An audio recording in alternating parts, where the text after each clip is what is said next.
Bank teller laughs at single dad's loan request. Her boss personally approves it within hours. She mocked him for being broke, then watched in shock as her own boss rushed out, shook his hand, and said the words that would change every life in that bank forever. Before we get into the story, comment below where in the world you are watching from today. The February morning air bit through Ethan Carter's worn jacket like a blade as he walked along the snow-dusted sidewalk. His 8-year-old daughter Lila's small hand tucked warmly in his. Her mittens, one blue, one green, from the school's lost and found box, felt soft against his work-roughened palm. The sky hung low and gray over their small Ohio town, heavy with the promise of more snow, but Lila's cheerful humming of a half-remembered Sunday school song brightened the dreary day like sunshine breaking through storm clouds. "Watch out for that icy patch, sweetheart," Ethan warned gently, his breath creating small white puffs in the frigid air as he guided Lila around a slippery section of concrete where yesterday's slush had frozen overnight. Her tattered purple backpack, a donation from the church rummage sale that she'd proudly decorated with flower stickers, bounced against her winter coat as she skipped beside him, her dark braids swaying with each carefree step. "Daddy, look!" Lila pointed at a bright red cardinal perched on a nearby fence post, its vibrant feathers stark against the pristine white snow covering the wooden slats. "It's so red against the snow, like Mom's favorite flowers." Ethan's heart squeezed tight at the mention of Sarah, the familiar ache rising in his chest like floodwater. Even after 3 years, his late wife's absence felt like a fresh wound some days, especially on mornings like this, when the winter light reminded him of how she loved to watch cardinals at their kitchen window. "That's right, honey, red carnations. She loved those more than any other flower in the world." Lila nodded solemnly, her breath creating little clouds in the cold air that danced and disappeared like tiny spirits. "Do you think we'll be able to plant some this spring, in our yard? Maybe by the kitchen window where she used to like to sit?" "I hope so, sweetheart." Ethan adjusted his grip on the manila folder he carried, the one containing all his careful plans and dreams typed on library computer paper. The edges were already wearing soft from his nervous handling. "Things are going to get better soon, I promise. This could be the start of something really good for us." "I know they will," Lila said, with the complete conviction that only children possess, her voice carrying a certainty that made his chest tight with emotion. "You always fix everything, Daddy. You're magic with broken things." Her unwavering faith in him made his throat constrict until he could barely swallow. If only fixing their life was as simple as replacing a broken pipe or patching a leaky roof, things he could solve with his hands and the right tools. The odd jobs that had sustained them since the factory closure barely covered their basic needs, leaving little room for anything beyond survival. They passed Mrs. Henderson's small frame house, where Ethan had repaired the front steps last week after she'd taken a scary tumble on the ice. The elderly woman appeared at her lace-curtained window and waved enthusiastically, her wrinkled face creased in a warm smile.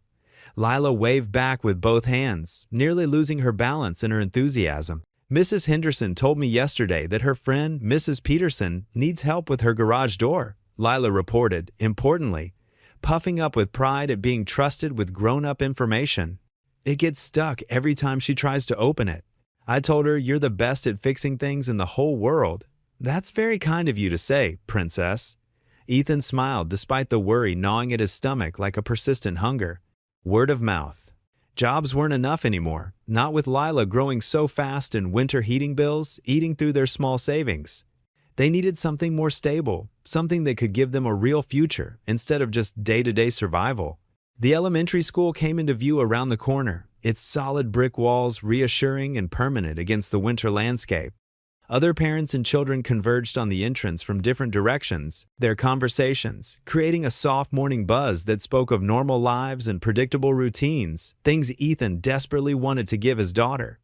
Lila's teacher, Miss Roberts, stood at the main door greeting students as she did every morning, rain or shine. Her kind brown eyes met Ethan's across the schoolyard, and she gave him an understanding nod that somehow conveyed both sympathy and encouragement. She knew their situation all too well, had seen Lila wearing the same clothes a little too often, had quietly slipped extra snacks and supplies into Lila's desk when she thought no one was looking.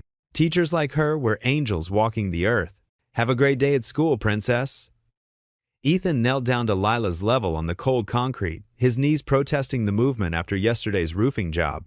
He straightened her mismatched mittens with gentle fingers, making sure her coat was zipped all the way up against the bitter wind. "You too, Daddy." Lila threw her thin arms around his neck with fierce love, her small body warm and solid against him. "Good luck at the bank today. Remember what you always tell me when something feels scary?" "What's that, sweetheart?" "Nothing's impossible with enough heart," she recited like a sacred prayer, grinning up at him with gap-toothed confidence that could have powered the whole town. Ethan swallowed hard against the emotion threatening to overwhelm him and hugged her close, breathing in the sweet smell of her strawberry shampoo, a small luxury he'd splurged on last week, because it made her eyes light up with joy. "That's right, baby girl. That's exactly right. You remember that today too, okay?" He watched her skip up the concrete steps, her dark braids bouncing with each step like little pendulums, keeping time with her happiness. "Miss?" Roberts placed a gentle, protective hand on Lila's shoulder as she passed through the doorway, and Ethan silently thanked God for people like her who helped cushion his daughter from the harder edges of their reality. Teachers who saw beyond worn clothes to the bright spirit underneath. Walking back across the empty parking lot to his truck, Ethan's work boots crunched through the fresh snow that had fallen overnight, leaving deep prints in the pristine white surface. The old pickup sat alone under a bare oak tree, its red paint faded to a dull rust in places where time and weather had worn it thin. He climbed into the cab, his breath immediately fogging in the cold interior, and set the precious folder carefully on the cracked vinyl passenger seat. Inside those manila covers were the documents he'd spent weeks preparing with meticulous care. His business plan for Carter's home repairs, carefully typed during late-night sessions at the library computer when Lila was asleep. Market research showing the growing need for reliable handyman services in their aging community, where half the houses were older than he was. A detailed budget listing every tool he'd need to expand beyond basic repairs, the circular saw, the commercial-grade drill set, the van that would let him carry more than his pickup bed could hold, 3 years of tax returns that proved he could squeeze blood from a stone when it came to managing money, making every dollar stretch until it screamed. Ethan gripped the steering wheel with both hands, its cracked leather familiar under his calloused palms. The engine coughed and wheezed to life on the second try, settling into the rough idle that meant it needed work he couldn't afford. He sat there letting it warm up, watching his breath fog the windshield while the heater tried valiantly to push tepid air through vents that had seen better decades. "Nothing's impossible with enough heart," he whispered into the cold silence, echoing Lila's words like a prayer. The phrase had started as something he'd say to encourage her when she struggled with homework or felt sad about not having what other kids had. But somehow his wise daughter had turned it back on him, making him believe it might actually be true. He thought of Sarah, how she'd always believed in his potential even when he doubted himself completely, how she'd encouraged him to finish his technical certification even when money was tight and time was short. "Watch over us today," he murmured, touching the simple gold wedding ring he still wore after 3 long years. "Help me do this right. Help me be the man she thought I could be. For our girl." The heater finally began pushing genuinely warm air through the vents, and Ethan could feel sensation returning to his fingertips. He put the truck in gear and pulled out of the empty parking lot, pointing the dented hood toward Midland Savings Bank downtown. The folder seemed to pulse with possibility beside him, containing either the key to their future or just another dead end in a series of closed doors. But Lila's absolute faith echoed in his mind, stronger than his fears and louder than the doubts that tried to creep in.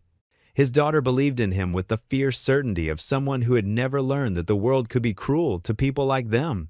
And maybe, just maybe, that innocent faith would be enough to help him believe in himself long enough to walk through those bank doors and ask for a chance. The glass doors of Midland Savings Bank swooshed open, bringing a blast of warm air that fogged Ethan's glasses. He blinked, adjusting to the bright fluorescent lights that made everything look stark and clinical. The lobby hummed, with quiet activity, the shuffling of papers, the soft beeping of computers, the murmur of voices discussing mortgages and interest rates. Ethan's work boots squeaked against the polished floor as he approached the teller counter, leaving small wet marks from the melting snow. He clutched his folder tighter, trying to draw strength from the careful plans inside. The manila edges were slightly worn from how many times he'd reviewed everything, making sure each detail was perfect. Behind the counter, Samantha Price looked up from her computer screen. Her blonde hair was pulled back in a sleek bun, not a strand out of place. Her navy blazer and crisp white blouse screamed professional confidence. The name tag pinned to her chest gleamed under the lights. "Good morning," she said, her smile not quite reaching her eyes. "How can I help you today?" "Good morning, miss." "Price." Ethan cleared his throat, willing his voice to sound steady. "I'd like to apply for a small business loan, please." He placed the folder on the counter, sliding it toward her with hands that weren't quite steady. Samantha's perfectly shaped eyebrows rose slightly as she took in his appearance. The worn jacket, the calloused hands, the scuffed boots. "Of course," she said, her tone suggesting it was anything but. She opened the folder with manicured fingers, her red nails stark against the white papers inside. "I've prepared a complete business plan," Ethan explained, pointing to the first page. "I'm looking to expand my handyman service into a proper business. There's market research showing the need in our community, and I've included 3 years of tax returns to show." Samantha cut him off, flipping through the pages with barely a glance. Her lips twitched as though fighting back a smile. "And what collateral are you offering?" Ethan swallowed hard. "I have some savings, not much, but it's a start. And my truck? Tools." He trailed off as Samantha's expression shifted from polite disinterest to barely concealed amusement. "Your truck?" She glanced through the bank's front windows at his rusted pickup. A small laugh escaped her lips before she could stop it. The sound drew the attention of other customers. An elderly couple waiting in line exchanged glances. A businessman in an expensive suit looked over, then quickly away, as if embarrassed for Ethan. Heat crept up Ethan's neck, spreading across his face. He thought of Lila's mismatched mittens, of the careful budget he'd worked out that would let them buy her new clothes for school next year. He thought of the hours spent at the library, researching successful small businesses, learning terms like projected revenue and operating costs. Samantha shuffled the papers back together, not bothering to align them neatly. Her smile had transformed into something closer to a smirk. "Honey," she said, her voice dripping with condescension, "this isn't a charity. We're a bank. We need real collateral, real business experience." She pushed the folder back across the counter. "You'd need more than a prayer to get this approved." A few customers behind Ethan shifted uncomfortably. Someone coughed. The fluorescent light suddenly seemed too bright, too exposing. His fingers trembled as he reached for the folder. All those hours of planning, of hoping, of believing things could be different, reduced to a joke by someone who'd probably never had to check her account balance before buying groceries. "I understand," he managed to say, though his throat felt tight. "Thank you for your time." He gathered the papers, trying to tuck them neatly back into the folder, but fumbling in his haste to escape. A page slipped free, floating to the floor. As he bent to retrieve it, he heard Samantha's quiet snicker. "Excuse me, Miss Price?" The new voice cut through the humiliation like a cool breeze. Calm, authoritative, but gentle somehow. Ethan straightened up, paper in hand, and turned toward its source.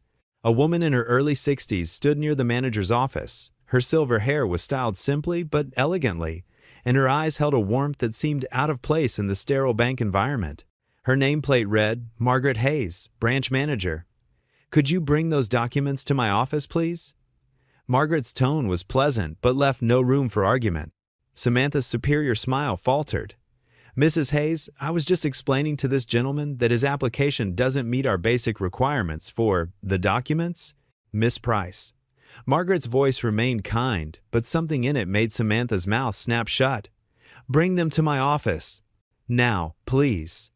Ethan stood frozen, unsure whether to stay or flee. The folder in his hands seemed to weigh 1,000 pounds. Around him, the bank's usual activity had gone oddly quiet, as though everyone was holding their breath. "Mr. Carter?" Margaret gestured toward her office door. "Would you join me, please?" Margaret Hayes' office felt different from the stark bank lobby. Sunbeams danced through delicate lace curtains, warming the worn leather chairs and casting gentle shadows across the carpet. Family photos and simple wooden frames lined her desk, their faces smiling warmly at visitors. "Please, Mr. Carter, have a seat." Margaret gestured to the chair across from her desk. Her voice carried the kind of warmth that reminded Ethan of his grandmother's kitchen on Sunday afternoons. Ethan lowered himself into the chair, still clutching his folder of documents. His work-roughened hands smoothed down the creased papers nervously. "Would you like some coffee?" Margaret asked, indicating a small coffee maker in the corner. "I always keep a fresh pot going. My little luxury during long days." "No, thank you, ma'am." Ethan replied softly. "I appreciate the offer, though." Margaret settled into her chair, her reading glasses hanging from a chain around her neck. She didn't reach for the loan application right away. Instead, she folded her hands on her desk and looked at Ethan with genuine interest. "Tell me about yourself, Mr. Carter. How long have you lived in town?" "All my life," Ethan answered, his shoulders relaxing slightly at the simple question. "Born at County General, just like my daughter Lila." Margaret nodded, glancing at one of her photos. "Children have a way of anchoring us to a place, don't they? How old is your little girl?" 8. A small smile touched Ethan's lips. "She's in 3rd grade at Roosevelt Elementary, smart as a whip, just like her mother was." "Was?" Margaret's voice softened with understanding. Ethan's hands tightened slightly on the folder. "Sarah, my wife. She passed away 3 years ago. Cancer." He swallowed hard. "She was a kindergarten teacher at Roosevelt, actually. The kids still leave flowers by her classroom door sometimes." Margaret reached for a tissue box, quietly sliding it closer to Ethan. He didn't take one, but the gesture meant something. "I worked at the Riverside manufacturing plant for 12 years, Ethan continued, his voice steadying. "Started right out of high school, worked my way up to maintenance supervisor. Good job, solid benefits. Then the overseas competition hit, and well," he shrugged. "The movement carrying the weight of countless similar stories in their small town. The layoffs last summer," Margaret nodded. "That affected so many families here." "Yeah." Ethan sat up straighter. "But I've been doing odd jobs since then. Handyman work, repairs, whatever people need. Word's gotten around that I do good work. Mrs. Henderson on Maple Street. She tells all her church friends about how I fixed her furnace in the middle of that cold snap last month." Margaret smiled. "Betty Henderson is quite the influencer in her circle. If you've won her approval, that's saying something." For the first time, Ethan felt a flicker of pride. "I've been keeping track of every job, every penny earned." He opened his folder, pulling out meticulously maintained records. "It's not much, but I've saved what I could, and I've got a solid business plan. People around here need someone they can trust for repairs, someone who won't overcharge or cut corners." Margaret took the papers, studying them with careful attention. "You've certainly done your homework, Mr. Carter. These projections are realistic, conservative even, and your attention to detail is impressive." "I know my credit isn't perfect," Ethan admitted. "The medical bills from Sarah's treatment, but I've never missed a payment. It's just been slow going, paying them down." Margaret removed her glasses, looking directly at Ethan. "Mr. Carter, may I ask you something personal?" "Of course, ma'am. What drives you? Why this business? Why now?" Ethan was quiet for a moment, gathering his thoughts. "It's about dignity, I suppose, and stability for Lila." His voice grew stronger as he continued. "I want my daughter to see that hard times don't have to break you, that you can build something honest and good from nothing but faith and hard work." He glanced at the photos on Margaret's desk. "I want to be someone she can be proud of, someone who didn't give up when things got tough." Margaret nodded slowly, her eyes bright with understanding. She picked up Ethan's loan application, studying it again. "I'm going to review this personally," she said finally. "Every detail, every number." "But Mr. Carter?" She smiled gently. "Sometimes numbers don't tell the whole story." Ethan stood, hope flickering in his chest for the first time since entering the bank. "Thank you, Mrs. Hayes. I can't tell you what this means." "You just did," she replied softly.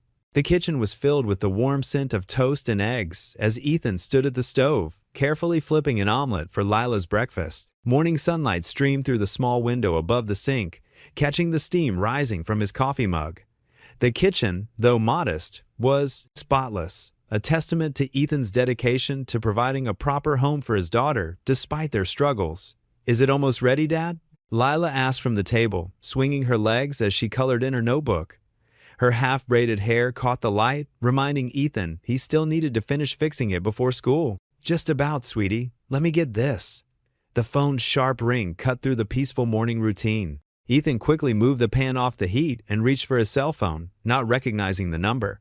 "Hello? Mr. Carter? This is Margaret Hayes from Midland Savings Bank." Her warm voice carried a note of enthusiasm that made his heart skip. Yes, Mrs. Hayes. "Good morning." Ethan gripped the counter's edge, his knuckles turning white.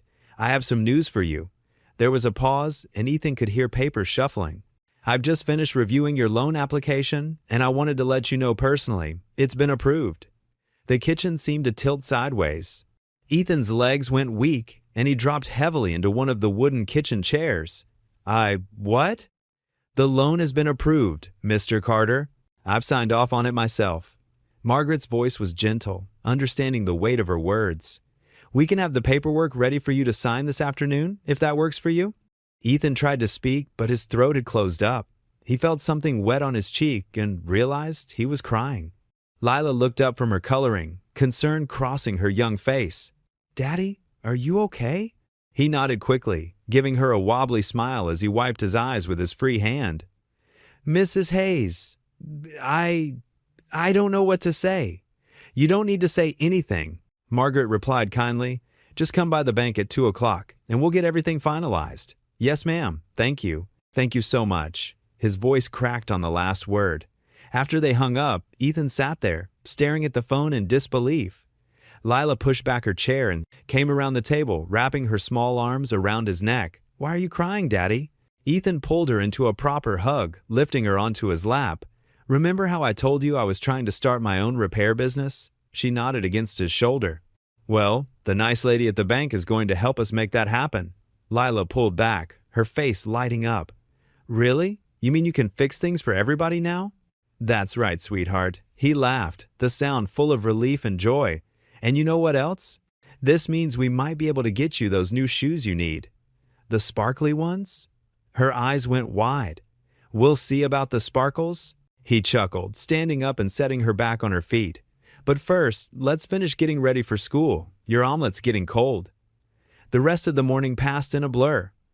After dropping Lila off at school, Ethan drove home and spent an hour making sure his best shirt was properly ironed. He polished his old dress shoes until they gleamed and carefully organized all his documents into a new folder he'd bought specially for this purpose. At precisely 2 o'clock, Ethan walked through the bank's glass doors, his heart thundering in his chest but his head held high. The lobby seemed different today, brighter, more welcoming. A few customers milled about, and the afternoon sun cast long rectangles of light across the marble floor. Margaret met him near the entrance, her smile warm and genuine. Right on time, Mr. Carter. Please, follow me to my office.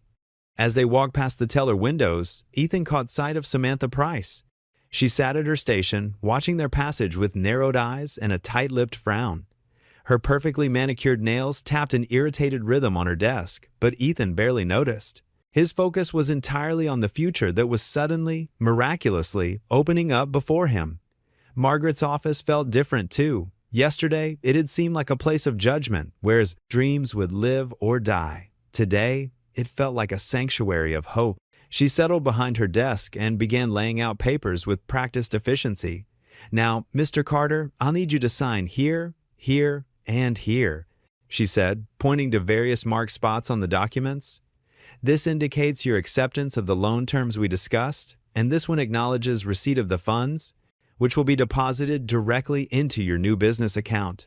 Ethan's hand was steady as he signed each paper, though his heart still raced. When he reached the final document, he paused, looking up at Margaret. Mrs. Hayes, I want you to know, this means everything to me and Lila. I promise you won't regret taking this chance. Margaret's eyes crinkled at the corners as she smiled. I know I won't, Mr. Carter. Sometimes you can just tell when someone has what it takes.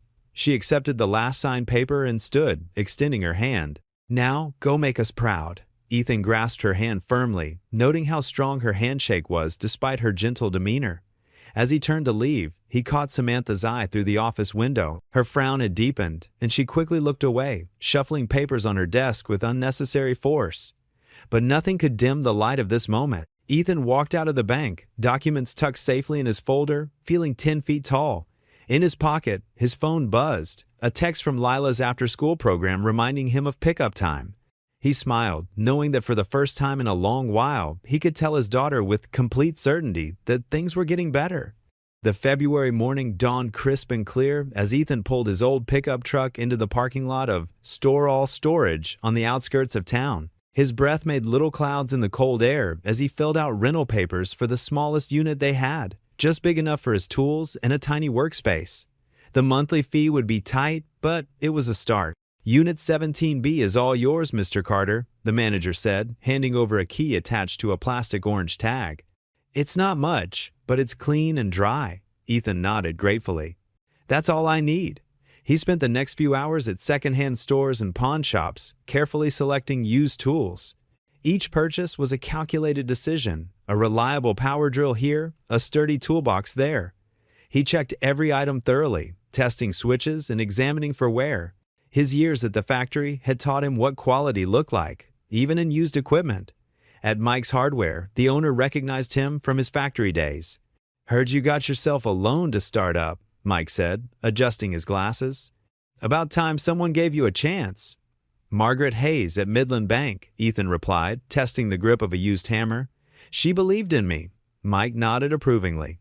"Good woman, that Margaret. Known her for years." Here, he pushed forward a slightly scratched but professional-grade circular saw. "I'll give you a fair price on this one. Every handyman needs a good saw." By early afternoon, Ethan had his basic kit assembled. He arranged everything carefully in the storage unit, making sure each tool had its place. The space wasn't much, but standing there surrounded by his equipment, he felt something he hadn't in a long time: hope. His phone rang, his first official job. Mrs. Peterson, an elderly widow from church, needed her back fence repaired where winter storms had knocked it down. "I know it's your first day," she said apologetically, "but the neighbor's dog keeps getting in my garden." "I'll be there in 20 minutes, Ethan promised. The fence repair took most of the afternoon. Ethan worked steadily, replacing rotted posts and securing loose boards. Mrs. Peterson brought him hot coffee and watched from her back porch. "You do good work," she observed as he finished up. "Clean and careful, just like your father used to be." Ethan smiled, remembering how his dad had taught him to use tools when he was barely bigger than Lila. "Thank you, ma'am. I'll tell my bridge club about you," she said, writing out a check. Heaven knows they're always complaining about finding reliable help. Meanwhile, across town at Midland Savings Bank, the morning staff meeting had just ended. Samantha lingered by the break room coffee machine with Lisa from accounting, stirring her coffee with quick, irritated movements. "I just don't understand what Mrs. Hayes was thinking," she muttered. "A single dad with no business experience? The guy can barely afford his daughter's school supplies." Lisa glanced around nervously. "Well, she's been here forever. Maybe she saw something in his application?" "Please," Samantha scoffed. "She's getting soft. Remember last month when she let the Wilson family delay their mortgage payment? This isn't a charity, it's a bank." "But the Wilsons did catch up," Lisa pointed out. "That's not the point." Samantha tossed her stir in the trash with more force than necessary. "We have procedures for a reason. What happens when he defaults? Corporate's going to come down hard, and guess who'll have to deal with all the paperwork? Me." Their voices carried through the open break room door, where Margaret stood quietly in the hallway, unseen. She heard the doubt in their words, the judgment in their tones. It wasn't the first time she'd overheard such conversations since approving Ethan's loan. Walking back to her office, Margaret passed the wall of bank founders' portraits, stern-faced men in old-fashioned suits who'd probably never approved a loan based on character alone. But times were different then. Communities were closer. People knew each other's worth beyond just numbers on paper. She settled into her chair and turned to look out her window at the town square below. The afternoon sun caught the steeple of First Methodist, where she and her late husband had attended for 40 years. He would have understood her decision about Ethan's loan. Sometimes, he used to say, you have to trust in people's potential. Margaret folded her hands quietly and closed her eyes. "Lord," she whispered, "watch over that young man and his daughter. Help him prove them wrong." At that moment, Ethan was finishing up his second job of the day, fixing a leaking faucet for one of Mrs. Peterson's bridge club friends. The woman had already called her sister to recommend him. As the sun began to set, he picked up Lila from the after-school program. She climbed into the truck, her face brightening at the sight of his toolbox in the back. "Did you fix lots of things today, Daddy?" "I sure did, sweetheart." He helped her buckle her seatbelt. "And tomorrow, I'm going to fix even more." Word was already spreading through the quiet neighborhoods and church circles, the kind of gentle gossip that moved like wind through wheat in small towns. There was a new handyman in town, they said. A good man, reliable, honest, fair with his prices, a single dad, trying to make good. But in the bank's break room, a different kind of talk continued to spread. Whispers about Margaret's judgment, questions about protocol. Samantha's voice just a little too loud. The boss is losing her touch. We'll all pay for it when this falls apart. And in her office, Margaret kept her quiet vigil at the window, her faith steady as the sunset, painting the sky beyond the town square. The morning sun cast long shadows across Mrs. Anderson's worn wooden porch as Ethan Carter knelt to examine the rotting boards. The elderly widow stood nearby, wringing her hands in worry. Her small frame seemed even more diminutive as she watched him work. "I'm so sorry to waste your time, Mr. Carter," she said softly. "I didn't realize how expensive new boards would be. I should have checked my savings first." Ethan stood up, brushing sawdust from his jeans. He looked at the woman who reminded him so much of his own grandmother. The same kind eyes, the same worried expression when money came up. The porch definitely needed work. 3 boards were completely rotted through, and the steps creaked dangerously. "Mrs. Anderson, did you know my daughter Lila loves your cookie recipe?" he asked, changing the subject. "The one you shared at church last month?" The old woman's face brightened. "Oh, the snickerdoodles? They were my Harold's favorite too, God rest his soul." Ethan nodded, making up his mind. "Tell you what, why don't you teach Lila how to make those cookies properly? That'll be payment enough for fixing this porch." "Oh, I couldn't possibly," Mrs. Anderson protested. "I insist," Ethan said firmly, already pulling tools from his truck. "Besides, I bought extra lumber last week. These boards need to be put to good use." 2 hours later, the news was already spreading through Mary's diner downtown. Mrs. Anderson's neighbor had seen Ethan working and called her sister, who worked as a waitress there. By lunchtime, the story of the handyman who fixed a widow's porch for cookies was making its way through the small town's grapevine. At Midland Savings Bank, Margaret Hayes heard snippets of the story from customers waiting in line. Each version added new details, but the heart remained the same. Ethan Carter, the man she'd taken a chance on, was proving to be exactly the kind of person she'd believed him to be. "Did you hear about that handyman?" one elderly customer asked while Margaret helped him with his deposit. "Fixed Mary Anderson's whole porch for nothing but some baking lessons for his little girl. Now that's the kind of business we need more of in this town." Margaret's eyes crinkled with pride. "Yes, mister. Carter is certainly making a name for himself." A few feet away, Samantha Price's fingers tightened around her pen as she processed another transaction. All morning long, she'd had to listen to customers praising Ethan Carter. Every story made her stomach twist with irritation. Didn't they understand that business wasn't about charity? That man was going to fail, and when he did, it would reflect badly on the whole bank. During her lunch break, instead of joining her coworkers in the break room, Samantha sat at her desk. She pulled up Ethan's loan application on her computer, scanning through his financial history with narrow eyes. There had to be something she'd missed, something that would prove she'd been right about him all along. "Past due notices on medical bills," she muttered, making notes. "Late mortgage payment last year." She dug deeper, looking for patterns, convinced that beneath his good guy facade lay the proof that Margaret had made a mistake. The afternoon dragged on, each tick of the clock accompanied by another customer's glowing praise of Ethan Carter. By closing time, Samantha's frustration had reached a breaking point. As other employees gathered their things to leave, she remained at her desk, waiting. Once the lobby was empty, she walked to the filing cabinet where hard copies of recent loans were kept. Her heels clicked against the polished floor as she located Ethan's file and carried it to her desk. She didn't notice Margaret standing in her office doorway, watching silently as Samantha spread the papers across her workspace. "This has to be here somewhere," Samantha mumbled, flipping through pages of financial statements and credit reports. "Nobody's this perfect. Nobody just decides to fix things for free when they have loans to repay." She was so absorbed in her search that she didn't hear the soft sigh from Margaret's direction, didn't see the way her boss's shoulders dropped with disappointment. All Samantha could focus on were the numbers in front of her, determined to prove that her initial judgment of Ethan Carter had been right, even if she had to stay all night to do it. The overhead lights cast harsh shadows across her desk as she hunched over the scattered papers, unaware that her actions were painting a clearer picture of her own character than any flaw she might find in Ethan's file. Margaret stood in her doorway a moment longer, watching her young employee's determined investigation. The scene before her spoke volumes. Samantha Price, surrounded by paper proof of someone else's hardships, searching for failure instead of hoping for success. With one last look at the scene, Margaret quietly gathered her belongings, leaving Samantha alone with her bitter task. The morning sun streamed through Margaret's office window as she watched Samantha organize files at her desk. Something about the young woman's determined expression troubled her. With a gentle sigh, Margaret stepped out of her office. "Samantha, could I see you for a moment?" Samantha's shoulders tensed, but she followed Margaret into the office with practiced composure. The door clicked shut behind them. "I noticed you were looking through Ethan Carter's loan file last night," Margaret said, keeping her voice gentle.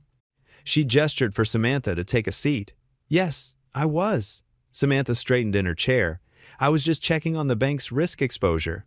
It's part of my job to monitor potentially risky accounts." Margaret folded her hands on her desk. "Is it? I wasn't aware that was part of your current responsibilities." "Well, someone needs to look out for the bank's interests." Samantha's tone grew defensive. "With all due respect, Mrs. Hayes, approving loans based on feelings isn't exactly sound business practice. Neither is spreading gossip about clients or questioning your supervisor's judgment." Margaret's words were firm, kind. "This bank has thrived for 40 years by believing in this community.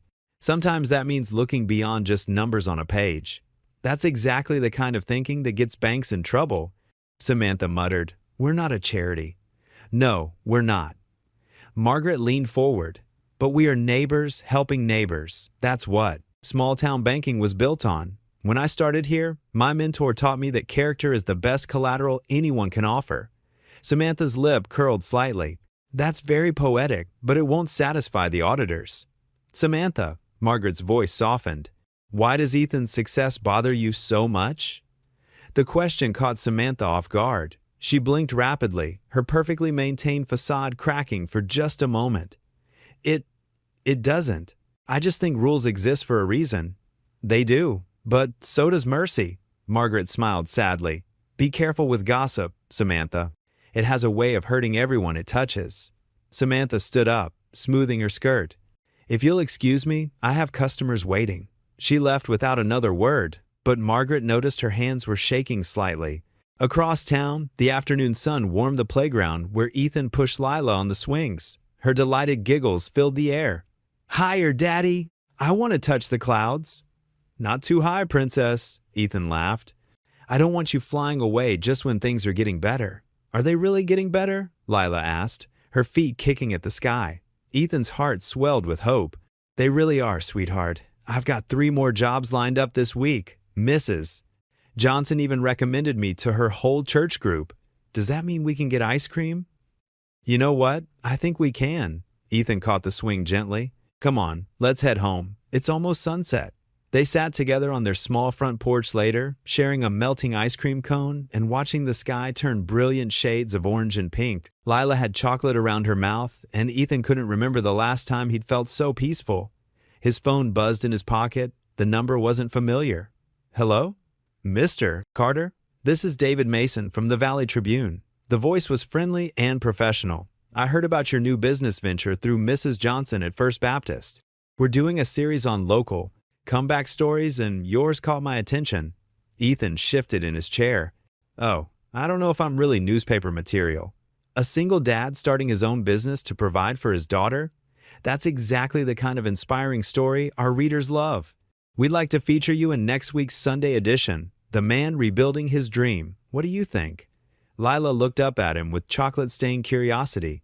Ethan thought about how far they'd come, about Margaret's faith in him, about all the neighbors who'd welcomed his services with open arms. "You know what? Yes, I'd be honored." After he hung up, Lila snuggled against his side. "Are you going to be famous, Daddy?" Ethan chuckled. "Not famous, sweetie. Just blessed." Meanwhile, in her apartment across town, Samantha sat at her desktop computer, scrolling through her emails. Her mouse hovered over one from corporate headquarters, subject line, "Notice of Branch Audit, March 2024. Her lips curved into a smile as she read the details. Next month, a team would conduct a thorough review of all loans approved in the past quarter. They would examine every document, every signature, every risk assessment. Samantha's eyes gleamed in the blue light of her screen. Finally, a chance to prove she'd been right all along. She clicked the email close with satisfaction. already planning how to present her concerns about certain recent approvals to the auditors. The sun had fully set now, leaving her alone in the darkness with her thoughts and her ambition. The late morning sun streamed through the dusty windows of Ethan's workshop, catching motes of sawdust that danced in the air. The space wasn't much Proka, just a rented garage with concrete floors and metal walls, but to Ethan and Lila, it was their piece of heaven. "Hold the brush steady, sweetie." Ethan guided Lila's small hand as they painted an old toolbox together. The metal container had seen better days, but with each careful stroke of bright, red paint, it was coming back to life. The newspaper photographer, a friendly man named Dave, circled around them with his camera. Click, click, click. He captured Lila's tongue poking out in concentration, Ethan's gentle smile as he watched her work, their matching paint-splattered aprons. "That's perfect," Dave said, lowering his camera. "The way you two work together, it tells the whole story right there." Lila beamed up at him. "Daddy's teaching me everything. Soon I'll be fixing stuff too." Ethan ruffled her hair, careful to avoid the paint on his hands. "That's right, sweetheart. Carter and Carter Home Repairs. Maybe that'll be our name one day." The reporter, Sarah, sat on a nearby workbench, scribbling in her notebook. "Ethan, tell me more about what made you decide to start this business." Ethan wiped his hands on a rag, considering his words carefully. "Well, after the factory closed, I knew I had to do something. Lila deserves a stable life, you know, and I've always been good with my hands." He gestured around the workshop. "Every broken thing has potential. It just needs someone to believe in it enough to put in the work." Sarah's pen moved quickly across the page. "And the bank? I heard they took quite a chance on you." "Mrs. Hayes did," Ethan said softly. "She saw something in me when others didn't. Sometimes that's all a person needs. Just one person willing to take a chance." At the Midland Savings Bank, the morning rush was in full swing. Margaret sat at her desk, reviewing reports, when she heard the excited chatter from the break room. Her curiosity drew her to investigate. Several employees huddled around Tommy from accounting, who held up the local newspaper. "Look at this spread," he said. They gave him 2 whole pages. The article's headline stood out in bold print. "Single Dad Rebuilds Hope, One Nail at a Time." Below it, a large photo showed Ethan teaching Lila how to use a level, both of them laughing. Mrs. Hayes, someone, spotted her in the doorway. "Your miracle loan is famous now." Margaret waved off the praise, but couldn't hide her smile. "Ethan did all the work himself. I just opened a door." "Still," Tommy insisted, "not many would have taken that risk." "The article mentions you by name, calls you the banker with a heart of gold." From her desk across the room, Samantha watched the scene unfold, her jaw clenched tight. She stabbed at her keyboard with unnecessary force, trying to focus on her work instead of the constant praise being heaped on Margaret's decision. "Did you see this part?" Another teller read aloud. "In just 3 weeks, Carter's Home Repairs has completed over 30 jobs, with a growing wait list of satisfied customers." Samantha's pencil snapped in her grip. Throughout the day, customers came in clutching copies of the newspaper, asking to speak with Margaret. Many were elderly residents who'd had work done by Ethan, eager to share their stories. "He fixed my screen door for half what others quoted." One woman gushed. "Such a polite young man," another added. "And that little girl of his, sweet as pie." By closing time, Margaret's desk housed 3 bouquets sent by community members, thanking her for helping Ethan get his start. She touched the petals gently, remembering her late husband's favorite saying, "Faith without works is dead." The evening found Margaret sliding into a wooden pew at First Presbyterian, the familiar smell of old hymnals and furniture polish wrapping around her like a comfort blanket. Wednesday service was smaller than Sundays, more intimate. Pastor Jim Reynolds stood at the pulpit, his white hair catching the soft chandelier light. "Tonight," he began, "I want to talk about faith in action." His kind eyes seemed to find Margaret's. "It's easy to say we believe in something. It's harder to put those beliefs on the line. But that's exactly what God calls us to do." Margaret's hand found her necklace, the cross her husband had given her 30 years ago. She thought of Ethan's earnest face in her office that first day, of Lila's bright eyes in the newspaper photos, of all the lives being touched by one simple act of faith. Pastor Jim continued, "Sometimes being Christ-like means taking risks the world calls foolish. It means seeing potential where others see problems. It means..." Margaret smiled, her heart full. She was living it all right. And somehow, she knew this was just the beginning. Around her, the congregation nodded along to Pastor Jim's words, but Margaret was lost in grateful prayer. "Thank you, Lord, for using me," she thought. "Thank you for showing me that sometimes the biggest miracles start with the smallest acts of faith." As the sun set outside the church windows, casting warm colors through the stained glass, Margaret felt a deep sense of peace. The path ahead might not be easy. She knew there would be challenges. But tonight, in this moment, she was exactly where she needed to be, doing exactly what she was called to do. The morning sun painted Main Street in soft golden hues as people bustled about their daily routines, coffee cups steaming in the crisp air. Outside Carter's Home Repair's newly rented workshop, a modest space wedged between Mabel's Diner and Peterson's Hardware, a line of 3 customers waited patiently on the narrow sidewalk. The scent of fresh sawdust and machine oil drifted from the open doorway, mixing with the aroma of bacon from the diner next door. Mrs. Peterson, a stout woman in her 70s, clutched a broken toaster against her wool coat while chatting animatedly with Mr. Thompson about his persistently leaky kitchen faucet. Her voice carried the warmth of someone who'd known every face in town for decades. Meanwhile, young Jenny from the corner bookstore shifted her weight nervously, holding a wobbly wooden shelf that threatened to spill its burden of repair brackets and loose screws with every movement. Inside the workshop, Ethan wiped beads of sweat from his weathered brow as he finished delicately repairing an antique radio that had been silent for 20 years.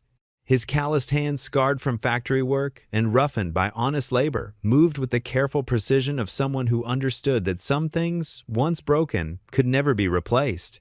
The radio's innards lay exposed like a patient on an operating table, each wire and tube receiving his focused attention. With a final adjustment to a corroded connection, the radio suddenly crackled to life. Static gave way to the smooth brass notes of an old jazz standard, the melody filling the small workshop with warmth. Ethan's tired face broke into a genuine smile, the kind that reached his eyes and reminded him why he'd chosen this path. His customer, elderly Mr. Wilson, clapped his gnarled hands with pure delight, his face lighting up like a child's on Christmas morning. "You're a miracle worker, Carter," he said, his voice thick with emotion as he reached for his worn leather wallet. "My late wife used to listen to her programs on this very radio. I thought I'd never hear it sing again. How much do I owe you?" Ethan's chest tightened at the gratitude in the old man's voice. $20 for the new tubes and parts, 10 for labor, he replied, his tone warm but firm. He'd learned through trial and error to value his work fairly without overcharging neighbors who were often struggling just as much as he was. The brass bell above the door chimed melodically as Mrs. Peterson shuffled inside, her orthopedic shoes squeaking slightly on the concrete floor. "The whole town's talking about you, Ethan," she announced, carefully setting her ancient toaster on his cluttered workbench. "Such honest work, such fair prices. Lord knows we needed someone like you around here, especially after Henderson's repair closed down last spring." Ethan ducked his head instinctively, his cheeks flushing slightly. He was still unused to praise after years of feeling invisible. "Just trying my best, ma'am, doing what I can to help folks out."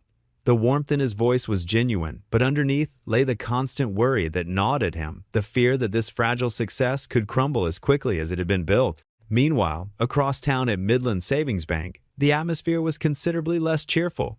The building's sterile fluorescent lighting cast harsh shadows across polished marble floors and gleaming brass fixtures. Samantha Price sat rigidly at her pristine desk, her perfectly manicured nails clicking against her keyboard in a steady, determined rhythm as she typed up her formal report. Each keystroke seemed to punctuate her growing sense of vindication. Her computer screen glowed with the damning subject line, "Concerning irregular loan approval, Carter, Ethan, policy violations documented." The cursor blinked expectantly, waiting for her to complete what she'd convinced herself was a necessary evil. The morning light streaming through the bank's tall windows caught her flawlessly arranged workspace, highlighting a neat stack of documents she'd spent weeks gathering. Bank policies printed on crisp white paper, highlighted in aggressive yellow strokes, risk assessment guidelines marked with red ink like wounds. Ethan's original loan application, now annotated with detailed notes in the margins that painted a picture of negligence and poor judgment. Margaret Hayes approached from the direction of the coffee station, her sensible heels clicking purposefully against the polished floor. She carried herself with the quiet dignity of someone who'd weathered many storms in her 62 years. Pausing beside Samantha's desk, she noticed the younger woman's intense focus, the way her jaw was set with determination. "Everything all right, Samantha?" Margaret asked, her voice carrying the genuine concern of someone who truly cared about her employees' well-being. "Just ensuring our procedures are being followed properly," Samantha replied, her tone professionally crisp and carefully modulated. She quickly minimized her screen, but not before Margaret caught a clear glimpse of Ethan's name in bold letters across the top of the document. Margaret's face remained carefully neutral, a skill perfected through decades of banking diplomacy, but her knuckles whitened slightly as her grip tightened on her ceramic coffee cup, a small tell that revealed her growing unease. She'd been in banking long enough to recognize the subtle signs of trouble brewing, like storm clouds gathering on a seemingly peaceful horizon. Back in the sanctuary of her corner office, Margaret settled behind her desk and opened her email with the practiced efficiency of someone who'd been managing a bank branch for over 15 years. There it was, sitting like a time bomb in her inbox, a message from corporate headquarters marked high priority with the stark subject line, "Immediate audit of recent loan approvals, compliance review." Her heart sank into her stomach, but her face remained serene. Years of experience had taught her to weather professional storms with grace, even when she felt like she was drowning inside. The weight of responsibility settled on her shoulders like a heavy cloak. She reached for her personal phone, fingers hesitating over the keys as she composed a text to Ethan. They'd established a comfortable routine of occasional coffee meetings to discuss his business progress, moments that had become highlights in her otherwise routine weeks. Her fingers hovered uncertainly before typing. "Need to reschedule our coffee meet. Something came up at work. Rain check?" The message felt inadequate, failing to convey the storm that was brewing around them both. Ethan was in the middle of patiently showing Ginny the proper technique for mounting her bookstore shelf, demonstrating how to find the wall studs and explaining the importance of using the right anchors when his phone buzzed. Against his hip, reading Margaret's message, he felt a cold finger of worry trace down his spine. Margaret had never canceled their meetings before. In fact, she'd been one of his strongest supporters from the very beginning, always ready with encouragement, practical advice, and the kind of faith in his abilities that he was still learning to have in himself. "Everything okay?" Ginny asked, her young face creased with concern as she noticed the frown lines deepening around his eyes. "Yeah, just a changed appointment," he said, forcing what he hoped was a reassuring smile while his mind raced through possibilities. But something deep in his gut, the same instinct that had warned him about layoffs at the factory, told him this was anything but routine. The day wore on with agonizing normalcy. At the bank, Samantha meticulously compiled her report with the dedication of a prosecutor building a case. She included everything she could think of: the technical violations of standard approval protocols, the risk factors Margaret had supposedly overlooked in her eagerness to help, even detailed accounts of customer complaints about Ethan's initial appearance at the bank and his lack of proper credentials. "It's not personal," she muttered to herself as she attached supporting documents, bank policy excerpts, and financial projections that painted Ethan's business as a risky venture doomed to fail. "It's about maintaining professional standards and protecting the bank's reputation." But the satisfied gleam in her eyes and the slight upturn of her glossy lips suggested her motivations ran much deeper than professional duty. The late afternoon sun streamed through the bank's tall windows, casting long shadows across the lobby as Margaret prepared to leave for the day. She paused at her office doorway, taking in the familiar scene of her employees packing up their workstations. Her gaze lingered on Samantha, who remained hunched over her computer, typing with the intensity of someone on a mission. "Don't stay too late," Margaret called out, her voice maintaining its characteristic kindness despite the weight of her growing concerns about what tomorrow might bring. "Just finishing up some important paperwork," Samantha replied without looking up from her screen, her fingers never pausing in their rhythmic assault on the keyboard. After the last employee had gathered their belongings and headed home to dinner and family, Samantha remained at her desk like a sentinel.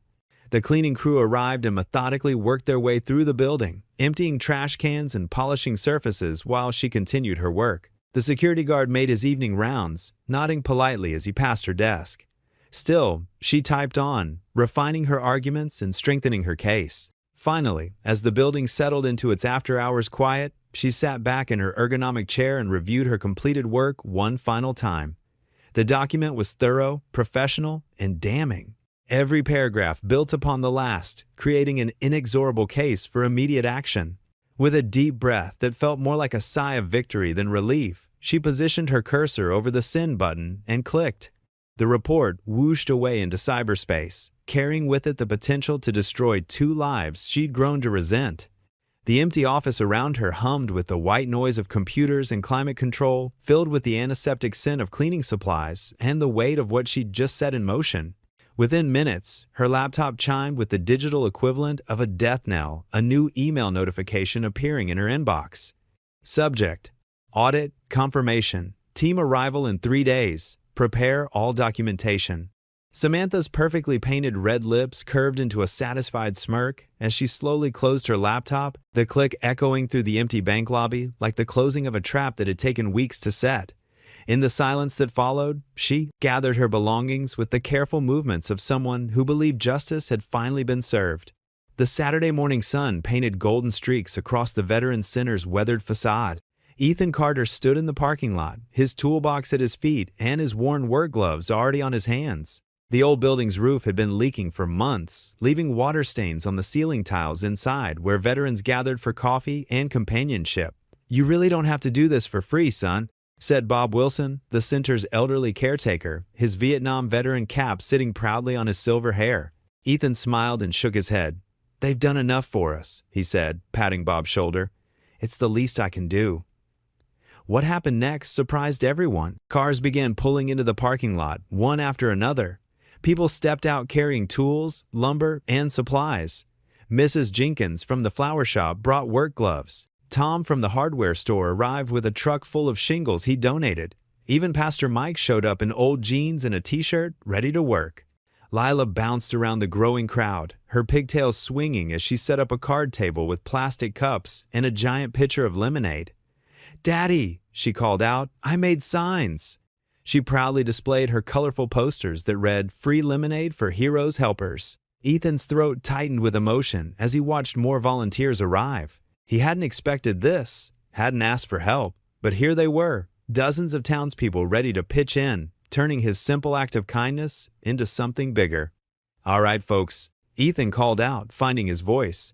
"We've got 3 sections of roof to repair. If we work together, we can finish before sunset."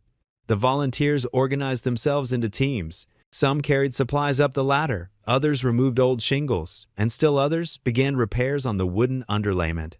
The sound of hammers and friendly chatter filled the air. Leela weaved through the crowd with her tray of lemonade, offering drinks to sweaty workers. "Thank you for helping my daddy help the veterans," she told each person, her smile bright enough to rival the morning sun. Around mid-morning, a familiar figure appeared at the edge of the parking lot. Margaret Hayes stood quietly observing, her eyes misty as she watched the community come together.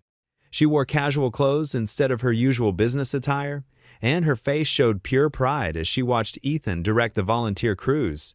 A local news van pulled up, and a young reporter named Sarah Chen stepped out with her cameraman. They began filming the scene, the volunteers on the roof, Lila serving lemonade, veterans watching from lawn chairs with grateful smiles. "Mr. Carter," Sarah called out, waving Ethan over, "could we get a few words about what inspired this community project?" Ethan climbed down from the roof, wiping his brow. He looked uncomfortable with the attention, but he spoke from his heart. "These men and women served our country. They gave everything for us. Sometimes the smallest things we can do mean the most, like fixing a leaky roof so they have a dry place to meet their friends." The camera captured Lila running up to hug her father's waist. "My daddy fixes everything," she declared proudly to the reporter. "He says helping others fixes our hearts too." Throughout the day, more people joined the effort. Someone ordered pizzas for lunch. The veterans shared stories with volunteers during breaks. Young kids helped Lila with her lemonade stand. The work continued steadily, with experienced contractors guiding those who'd never held a hammer before. Margaret moved through the crowd quietly, speaking softly with veterans and volunteers alike. When she passed Ethan on one of his trips down the ladder, she simply squeezed his arm and smiled, no words necessary between them. By late afternoon, the roof was finished. The old shingles had been cleared away, new ones laid perfectly in place. Bob Wilson stood with tears in his eyes as he inspected the work. "I don't know how to thank you all," he said, his voice rough with emotion. "No thanks needed," Ethan replied, looking at the crowd of tired but satisfied volunteers. "This is what community means." That evening, Margaret sat in her living room, a cup of tea cooling on the side table. She turned on her TV just in time to catch the local news. There was Ethan on the screen, looking bashful but proud as he explained the project. The camera panned to show Lila's beaming face as she stood beside her father, then swept across the volunteers working together on the roof. In a time when good news can be hard to find, the reporter's voice said over the footage, "One man's simple act of kindness sparked an entire community to action." Margaret watched the segment with tears in her eyes, her hands clasped together. As the story ended with a shot of Ethan and Lila smiling at each other, she whispered into the quiet of her home, "Lord, please let this good work stand strong." The TV screen changed to other news, but Margaret sat there, lost in thought, remembering the day's scenes of generosity and community spirit. She thought about the trust she'd placed in Ethan, and how he was proving worthy of it in ways that went far beyond loan payments and business plans. The Monday morning sun barely penetrated the heavy clouds hanging over Midland Savings Bank. Inside, the usual warm atmosphere had turned cold and sterile as three corporate auditors in press suits commandeered the conference room. Their matching leather briefcases and stern expressions set everyone on edge. Margaret Hayes sat straight-backed in her chair, her hands folded calmly on the polished table. But beneath her composed exterior, her heart raced as she watched the lead auditor, Mr. Davidson, flip through Ethan's loan file with disapproving clicks of his tongue. "Miss Hayes? Davidson?" he began, adjusting his wire-rimmed glasses. "Could you explain why you personally guaranteed this loan despite multiple red flags?" His tone carried the sharp edge of judgment. "Of course," Margaret replied, her voice steady. "Mr. Carter demonstrated exceptional character and work ethic. His business plan, while modest, showed careful planning and realistic goals." Samantha Price sat at the far end of the table, her perfectly manicured nails tapping silently against her tablet. "If I may add," she interjected with practiced innocence, "it was unusual to see such special attention given to a single application." Margaret felt the subtle dig but kept her focus on Davidson. Every application deserves thorough consideration. But not every application gets the branch manager's personal guarantee, the second auditor, Miss Chen, pointed out. She spread several documents across the table. "Your own guidelines specifically warn against emotional decision-making in loan approvals." "Sometimes," Margaret said, squaring her shoulders, "the human element matters more than numbers. Mr. Carter has already proven himself with consistent payments and growing business success." "And the free work he's been doing?" Davidson questioned, eyebrows raised. "How does that demonstrate sound business judgment?" Samantha cleared her throat delicately. "He does seem to spend a lot of time on unpaid projects. Just last week, the Veterans Center." She trailed off, letting the implication hang in the air. Margaret's eyes flashed. That kind of community involvement has actually increased his paying customer base. Word of mouth is powerful in a small town. "Small towns," Davidson said dryly, "are precisely where personal relationships can cloud professional judgment." He closed the file with a snap. "Miss Hayes, your decades of service are commendable, but this decision requires review." "I stand by my assessment," Margaret declared firmly. "Sometimes doing the right thing means looking beyond spreadsheets to see potential." The third auditor, who had been silent until now, spoke up. "Noble sentiments, but banks run on numbers, not sentiment." Outside the conference room, the regular bustle of the bank continued, but employees cast worried glances toward the closed door. Through the glass walls, they could see Margaret's unwavering posture as she defended her decision. Across town, Ethan was finishing up a plumbing repair when his phone buzzed.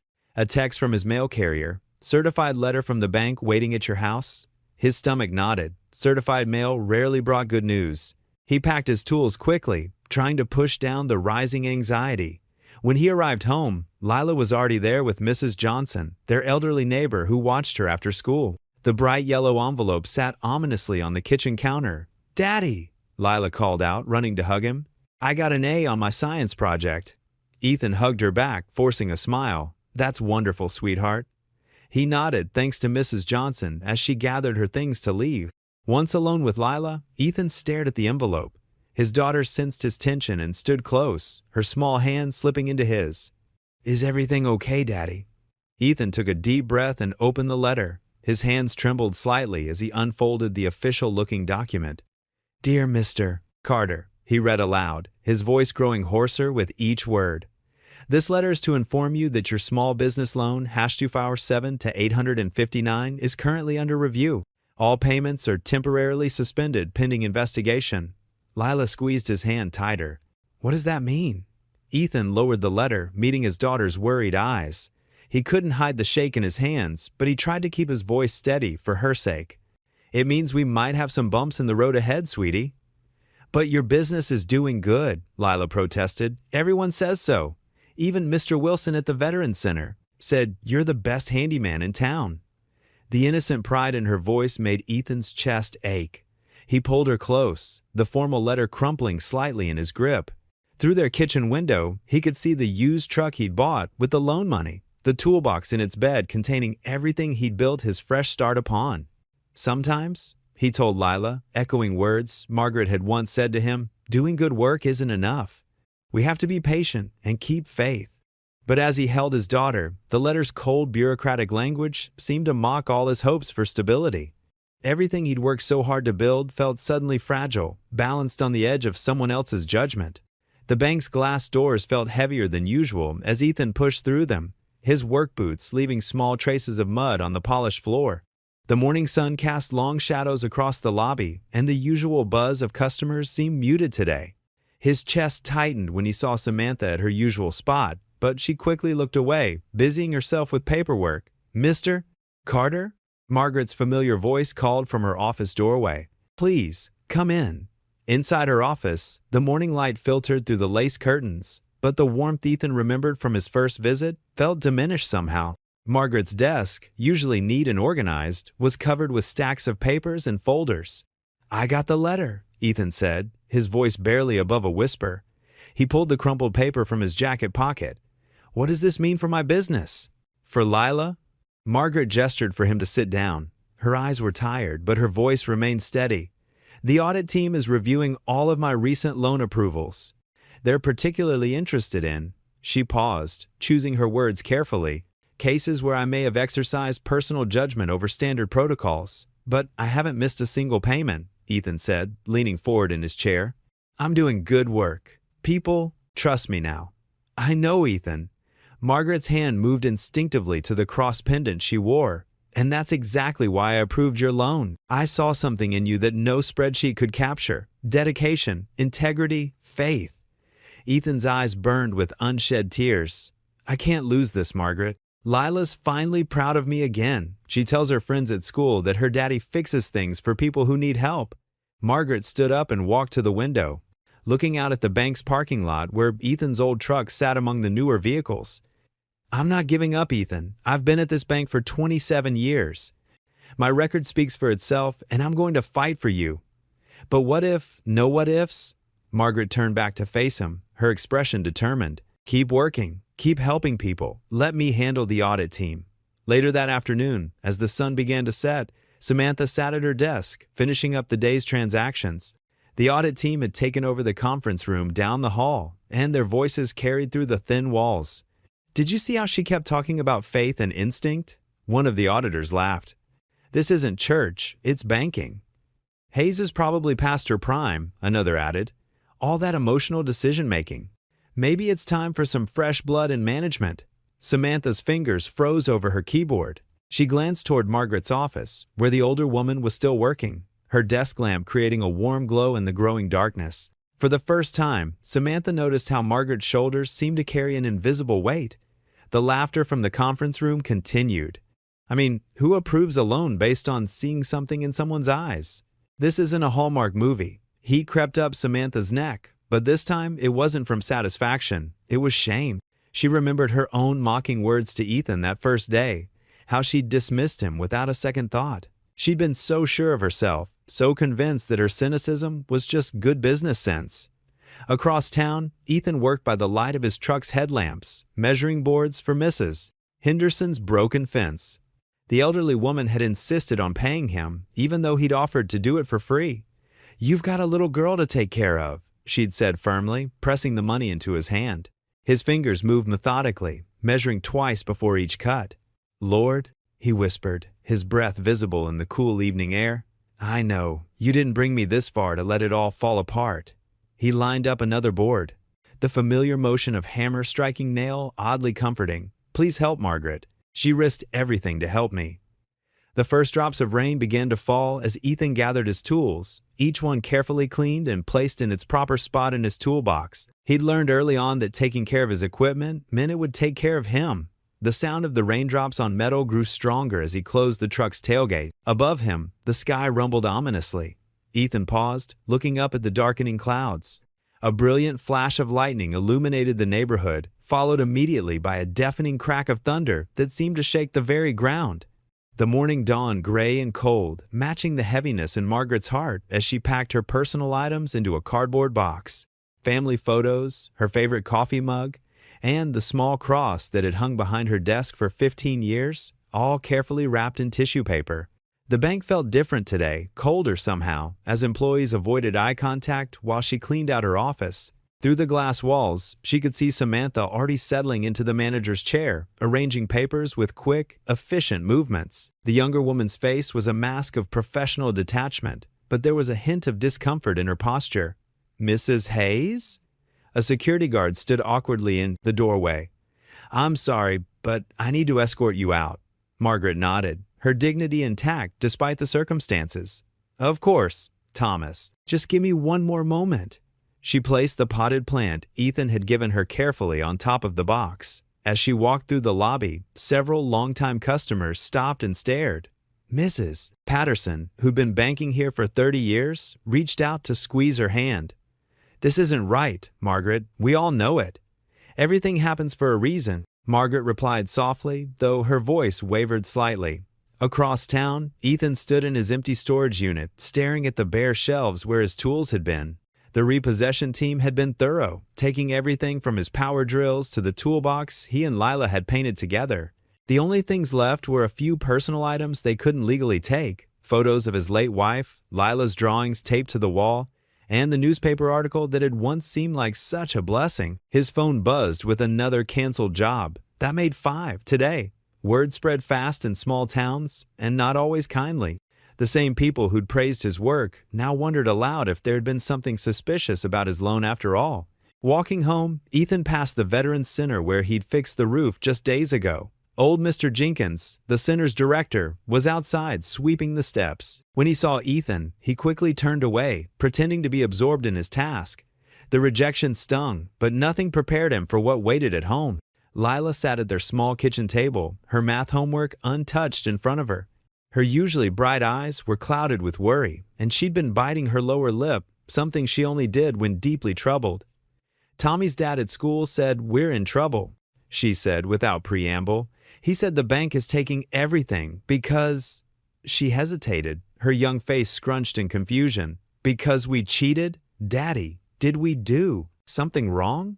The question hit Ethan like a physical blow. He crossed the kitchen in 2 steps and knelt beside her chair, pulling her into a tight hug. She smelled of strawberry shampoo and grape juice. Such innocent smells for such a heavy conversation. No, sweetheart, he said firmly, holding her close. We didn't do anything wrong.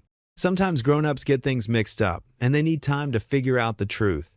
It's just a misunderstanding. Lila pulled back slightly, studying his face with those eerily perceptive eyes she'd inherited from her mother. But why did they take your tools? How will you help people fix things? Ethan swallowed hard. It's temporary, honey. Like when the library holds onto a book until you bring back the one you borrowed. They're just holding on to things until they sort everything out. But we didn't borrow the tools, Lila protested.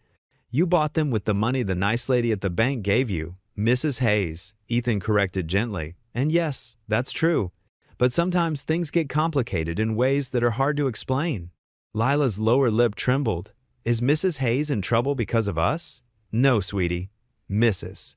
Hayes is in trouble because she chose to be kind. And some people don't understand that kindness is more important than rules sometimes. He helped her with her homework, made her favorite mac and cheese for dinner, and tried to keep things as normal as possible. They watched her favorite cartoon, and he read her usual bedtime story, doing all the silly voices that usually made her giggle. Tonight, though, her laughter seemed forced. After she finally drifted off to sleep, Ethan remained beside her bed, watching the gentle rise and fall of her chest. In the soft glow of her nightlight, she looked so small, so vulnerable. The weight of everything, the lost equipment, the canceled jobs, the whispers and turned backs, seemed to crash down on him at once. Kneeling beside her bed, he clasped his hands. Together, bowing his head. The prayer came wordlessly at first, more a desperate plea than formed thoughts. "Please, God," he finally whispered, his voice barely audible in the quiet room, "don't let this break her heart." A tear rolled down his cheek as he watched his daughter sleep, her small hand clutching her worn stuffed rabbit. She'd already lost so much in her young life. Her mother, their old house, the security of knowing where their next meal would come from. And now this dream, too, seemed to be slipping away. Lila stirred slightly in her sleep, mumbling something about tools with wings, and Ethan gently tucked her blanket more securely around her shoulders. No matter what happened, he would protect her from the harsh realities as much as he could. She deserved to keep believing in goodness, in the power of kindness, in the possibility of dreams coming true. Samantha tossed and turned in her bed, the digital clock on her nightstand mockingly displaying 3:17 a.m. in harsh red numbers. Her silk pajamas felt suffocating, and she kicked off her covers for the 10th time that night. Every time she closed her eyes, she saw Margaret's face, not angry or accusatory, but filled with that same gentle understanding that had always irritated her before. The moonlight filtered through her apartment's blinds, casting striped shadows across her bedroom wall. She sat up, running her fingers through her disheveled hair. The promotion to acting manager should have felt like a victory. Instead, it sat in her stomach like a stone. "This is ridiculous," she muttered to herself, padding to her kitchen for a glass of water. Her perfectly organized apartment, usually a source of pride, felt sterile and empty. As she stood at her sink, she caught her reflection in the window, dark circles under her eyes, her usually impeccable appearance nowhere to be found. The morning came too quickly. Samantha called in sick to work for the first time in her career, her voice shaking as she spoke to the assistant manager. After a shower that didn't wash away her guilt, she found herself driving through familiar countryside roads, following directions to Margaret's address she'd seen in the personnel files. Margaret's farmhouse sat back from the road, its white paint weathered but well-maintained. A wooden swing hung from a massive oak tree in the front yard, and cheerful yellow curtains peeked through the windows. It was exactly the kind of home Samantha would have sneered at a week ago. Modest, old-fashioned, probably full of tacky decorations. Her hands trembled as she parked her BMW in the gravel driveway. Before she could lose her nerve, she forced herself to walk to the front door and knock. "Coming!" Margaret's voice called from inside. The door opened, and there stood her former boss, wearing a floral apron over simple clothes, her silver hair in its usual neat bun. "Samantha? What a surprise!" "Come in, dear." The genuine warmth in Margaret's voice made Samantha's throat tighten. She followed Margaret into a cozy kitchen that smelled of cinnamon and fresh bread. Sunlight streamed through those yellow curtains, highlighting the worn but clean wooden table where Margaret gestured for her to sit. "I just took some banana bread out of the oven," Margaret said, busying herself with a teapot. "And I always make too much tea for just myself. Would you like some?" Samantha nodded, not trusting her voice. She watched as Margaret moved efficiently around her kitchen, setting out delicate teacups that probably belonged to her grandmother, cutting thick slices of banana bread, arranging everything just so on a tray. "Sugar? Milk?" Margaret asked, pouring steaming tea into the cups. "Black is fine," Samantha managed to say. Her perfectly manicured nails tapped nervously against the wooden table. Margaret settled into the chair across from her, that same patient smile on her face that Samantha had seen countless times at the bank. The silence stretched between them, broken only by the ticking of an old clock on the wall and the distant song of birds outside. Ahead, Samantha started, then stopped. She took a sip of tea to steady herself. "I did something terrible, Margaret." Margaret's blue eyes held no surprise, only compassion. "Go on," she said softly. "I was jealous," Samantha burst out, the words tumbling over each other, "of how everyone respected you, how you could break the rules and still be right. I hated that you saw something in Ethan that I missed. I wanted to prove you wrong." She stared down at her teacup, unable to meet Margaret's gaze. "I reported the loan irregularities to corporate. I made it sound worse than it was. I wanted your job, but not like this. Not by destroying people's lives." A tear splashed onto the wooden table, and Samantha realized she was crying. She couldn't remember the last time she'd cried in front of anyone. Margaret reached across the table and covered Samantha's hand with her own. Her skin was soft and warm, her touch gentle. "Oh, my dear," she said, and there were tears in her eyes too. "We all make mistakes. The question is what we do to fix them. How can I fix this?" Samantha asked, her voice breaking. "I've ruined everything. Your career, Ethan's business, his daughter's future. It's never too late to make it right," Margaret said softly, squeezing Samantha's hand. "The truth has a way of healing things, if we're brave enough to speak it." Samantha looked around the kitchen, taking in the fresh flowers in a mason jar, the hand-stitched pot holders, the Bible on the windowsill. Everything about this place spoke of love, of care, of a life well lived. She thought of her own empty apartment, of all the relationships she'd sacrificed in her climb to the top. "I'm so sorry," she whispered, wiping her eyes with a napkin. Margaret quietly passed her. "I've been so wrong about everything." "We all lose our way sometimes," Margaret said, pouring more tea into Samantha's cup. "What matters is finding our way back." They sat together in the warm kitchen, sharing tea and banana bread as Samantha's tears gradually subsided. The morning light grew stronger, casting a golden glow over everything, and somewhere in that gentle light, Samantha found her courage. Rising from the table, she smoothed her skirt with trembling hands. "I need to go to the bank," she said. "I need to tell the auditors everything." Margaret stood and hugged her, the first real hug Samantha had received in years. As she walked to her car, wiping the last tears from her eyes, she felt lighter than she had in weeks. The morning sun streamed through the bank's windows, casting long shadows across the polished floor. Samantha Price stood in the doorway, her normally confident posture replaced by visible tension. Her hands clutched her purse so tightly her knuckles had turned white, and she could feel her heart pounding against her ribs. The main lobby buzzed with the usual morning activity, customers making deposits, tellers counting money, phones ringing in the background. But in the conference room, visible through glass walls, 3 corporate auditors sat hunched over stacks of papers and open laptops. Samantha took small, careful steps toward the conference room. Each click of her heels against the floor felt deafening. She had barely slept last night, Margaret's gentle words echoing in her mind. "It's never too late to make it right." As she approached the glass door, one of the auditors, Mr. Jenkins, a stern man with wire-rimmed glasses, looked up and nodded for her to enter. The other bank employees watched curiously as she stepped inside. "Miss Price, Mr. Jenkins said, shuffling some papers. "We were just reviewing the documentation you provided about Mr. Carter's loan approval." Samantha's throat felt dry. She remained standing, though an empty chair waited nearby. "Actually," she began, her voice barely above a whisper, "that's what I need to talk to you about." The female auditor, Mrs. Chen, paused her typing and looked up. The third auditor set down his coffee cup. "No more stuff." Samantha's voice cracked. She cleared her throat and started again, louder this time. "I need to confess something." Through the glass walls, she could see other employees stopping to watch. A small crowd was gathering, drawn by the unusual sight of their typically composed colleague looking so distressed. "The investigation into Margaret Hayes' loan approval, I initiated it," Samantha said, her words tumbling out faster now, "but not because of any real concerns about bank policy. I did it because I was proud and prejudiced." The room fell silent. Mr. Jenkins's eyebrows rose above his glasses. "When Mr. Carter first came in seeking a loan, I treated him terribly," Samantha continued, tears welling in her eyes. "I laughed at him in front of other customers. I judged him by his worn jacket and his simple dreams. I was cruel, and when Margaret approved his loan anyway, I couldn't stand being proved wrong." She wiped at her eyes, smearing her carefully applied mascara.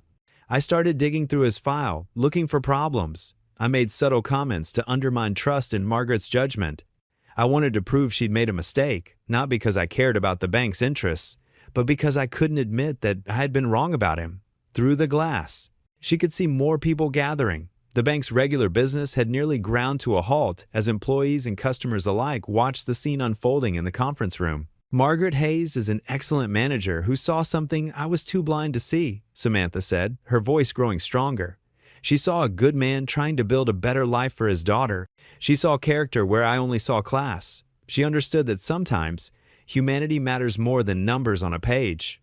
Mrs. Chin exchanged glances with her fellow auditors. Mr. Jenkins removed his glasses and cleaned them slowly with a handkerchief.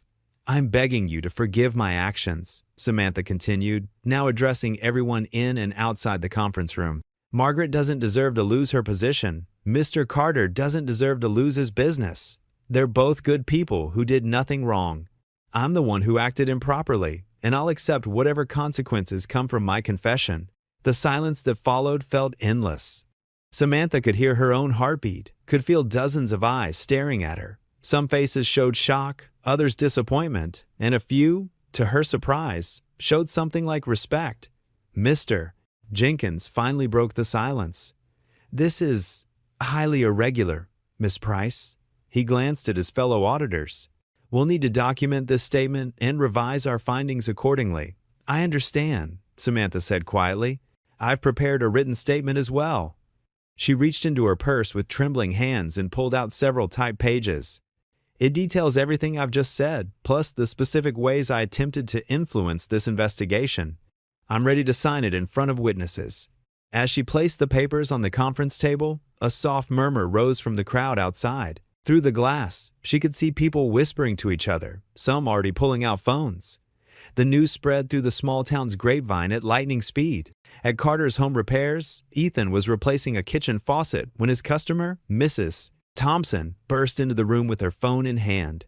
"Ethan, you won't believe what just happened at the bank," Mrs. Thompson exclaimed, nearly dropping her coffee cup in excitement. "That young teller, the one who was so rude to you, she just confessed to everything. Said she started all this trouble because she was too proud to admit she was wrong about you."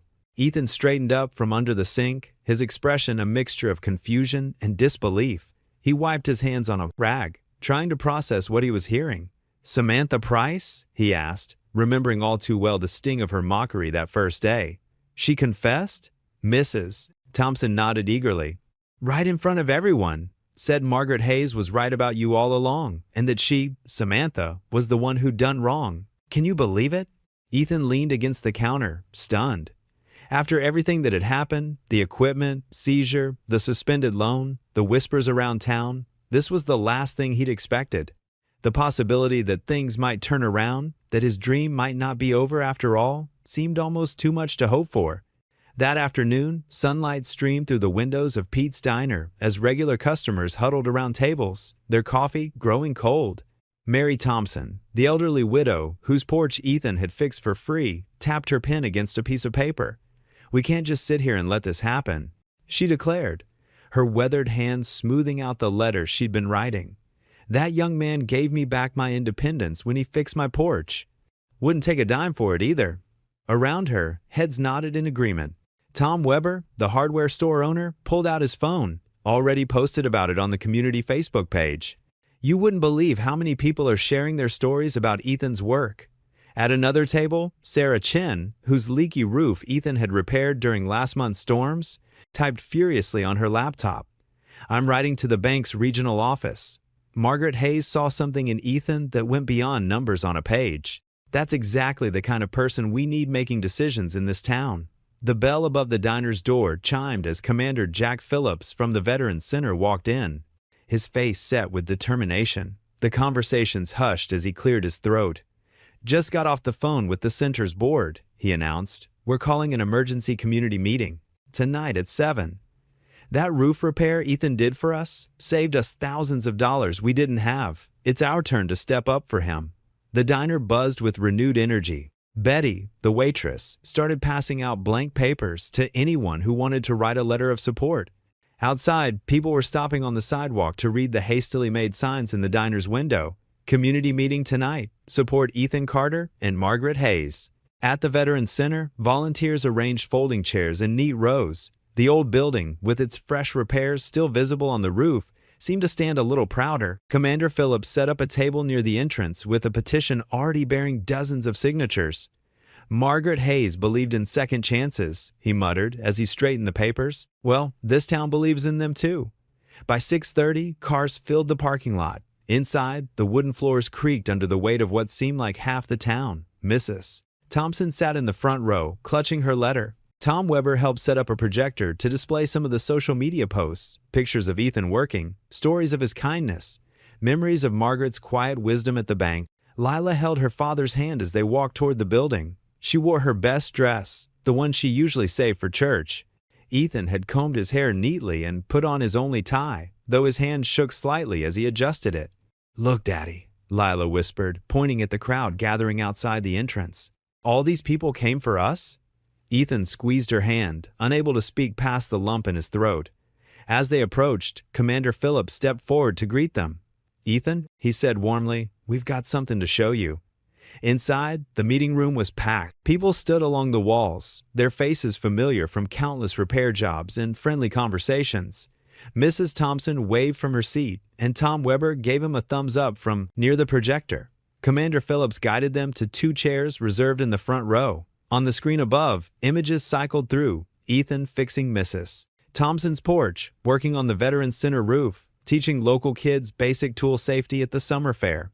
"Friends," Commander Phillips addressed the room, his voice carrying to the back, "we're here tonight because 2 people in our community need our help. Margaret Hayes saw potential where others saw risk.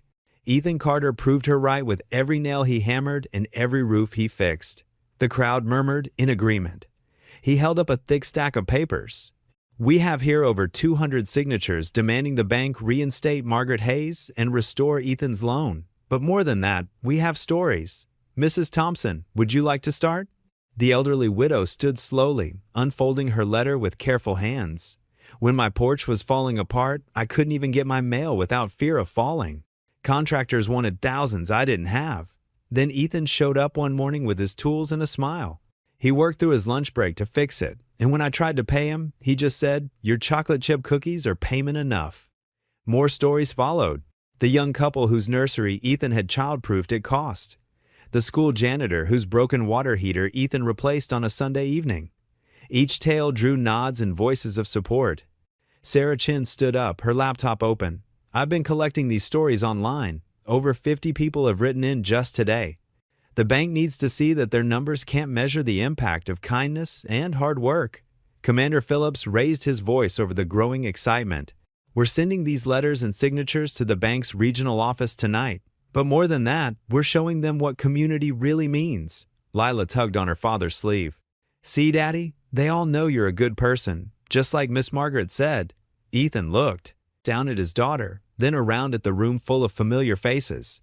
These were more than customers. They were neighbors who'd become friends, people who'd trusted him with their homes, who'd recommended him to others, who'd believed in him just as Margaret had.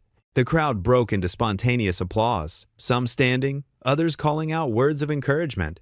Commander Phillips raised his hands for quiet. "This isn't just about business," he declared. "It's about doing what's right." Margaret Hayes saw the heart of a good man trying to build a better life for his daughter. We've all seen that heart in action, and we're not going to let it be broken by cold corporate policies. More cheers filled the room. Ethan felt Lila's small hand slip into his, and for the first time since receiving that formal letter, his smile came easily. The warmth of community support wrapped around them like a protective blanket, and in that moment, surrounded by friends and neighbors, hope flickered back to life in his heart. The applause grew louder, echoing off the newly repaired roof above them. Ethan stood, Lila beside him, as their community rose to its feet in a standing ovation, not for what he'd lost, but for what they would help him rebuild. The morning sun cast long shadows across Main Street as a sleek black sedan pulled up in front of Midland Savings Bank. Harold Bennett, the regional director, stepped out, adjusting his tie. At 65, with silver hair and kind wrinkles around his eyes, he carried himself with the quiet authority of someone who'd seen every kind of banking crisis imaginable. Inside the bank, employees straightened their desks and whispered nervously. Samantha Price stood near her counter, hands clasped tightly together. The weight of her recent confession still hung heavy in the air. "Good morning," Bennett said, his voice warm but professional. "I understand we have quite a situation to untangle here." The bank staff watched as he made his way to Margaret's empty office. He spent an hour reviewing files, occasionally glancing out the window at the town square where Ethan's truck used to park each morning. Around 10 o'clock, Bennett emerged and asked, Could someone direct me to the Veterans Center? I'd like to see this roof everyone's talking about. The drive to the Veterans Center took only 5 minutes. As Bennett's car pulled into the parking lot, he noticed the fresh paint and neat flower beds along the walkway. The roof, Ethan's last major project before the equipment seizure, stood out with its even lines and careful craftsmanship. Inside, the center hummed with activity. A dozen veterans gathered for their morning coffee club, and the sound of friendly conversation filled the air. Commander Roberts, a retired Marine with a silver crew cut, approached Bennett with an outstretched hand. "We've been expecting you, sir," Roberts said, "hoping you might want to hear our side of things."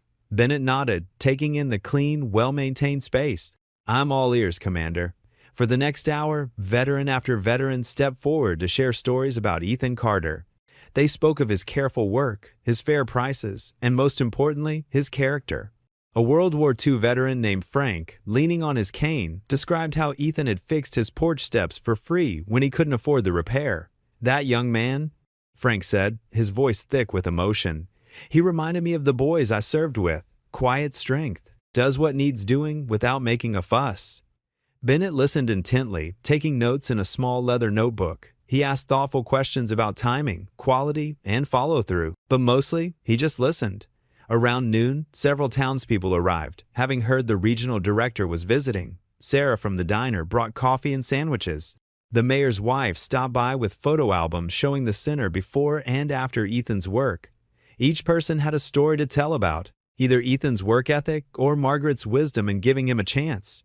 "Would you like to see some of his other projects?" Commander Roberts asked. Bennett checked his watch and nodded. "Show me everything." They drove through town in Bennett's sedan, stopping at various homes and businesses where Ethan had worked. At each stop, owners came out to praise the quality of his repairs. Mrs. Henderson, an elderly widow, showed them her restored front porch where Ethan had replaced rotting boards and built a sturdy handrail. "That man," she said, patting the railing, "he didn't just fix my porch, he gave me back my independence."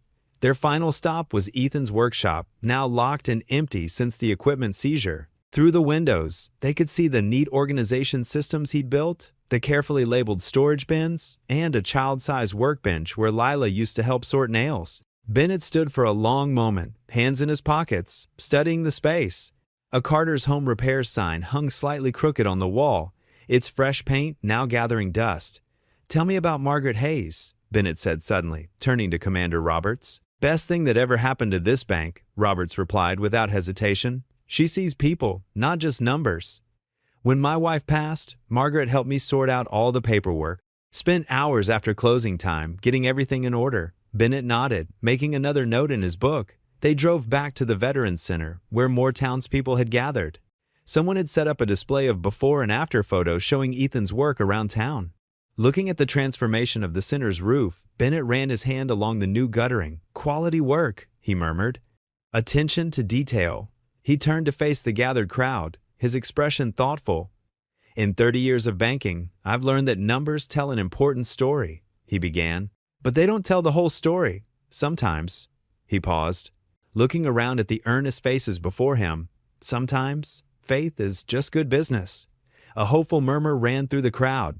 Bennett carefully closed his notebook and tucked it into his jacket pocket. "I'll be reviewing this case personally tonight," he announced, "every aspect of it." The gathered townspeople watched as he walked back to his car, his posture straight but not rigid, his expression unreadable but not unkind. Through the center's windows, they could see him making one final note before starting his engine. Margaret sat at her kitchen table early that morning, sunlight streaming through her lace curtains as she sipped her morning tea. Her Bible lay open beside her, its pages worn from years of daily readings. The past few weeks had tested her faith, but she'd found comfort in her morning ritual of prayer and reflection. The sharp ring of her phone made her jump slightly. She reached for it, her heart quickening as she recognized the bank's main office number. "Hello, this is Margaret Hayes," she answered, trying to keep her voice steady. "Margaret, this is Richard Thompson, Regional Director," came the warm voice she recognized from yesterday's visit. "I hope I'm not calling too early." "Not at all, sir. I'm an early riser." "Good, good." There was a pause, and Margaret held her breath. "Well, I won't keep you in suspense. I spent most of last night reviewing everything. The loan documents, the community letters, the business performance metrics, and of course, Miss Price's statement. Margaret's fingers tightened around her teacup. Margaret, I want you to know that effective immediately, your suspension is lifted. Furthermore, your original decision regarding Mr. Carter's loan is fully reinstated. The teacup clinked against its saucer as Margaret's hand trembled. Tears welled in her eyes as relief flooded through her. Thank you, sir, she managed to say, her voice thick with emotion. No, Margaret, thank you. In fact, I've just sent out a company-wide memo using this situation as a case study in values-based leadership. Your instinct to look beyond the numbers and see the human potential? That's exactly what banking should be about. Margaret dabbed at her eyes with a napkin. I just did what I felt was right, sir. And that's precisely why we need more leaders like you. I'd like you to help develop a training program based on this experience. Would you be willing?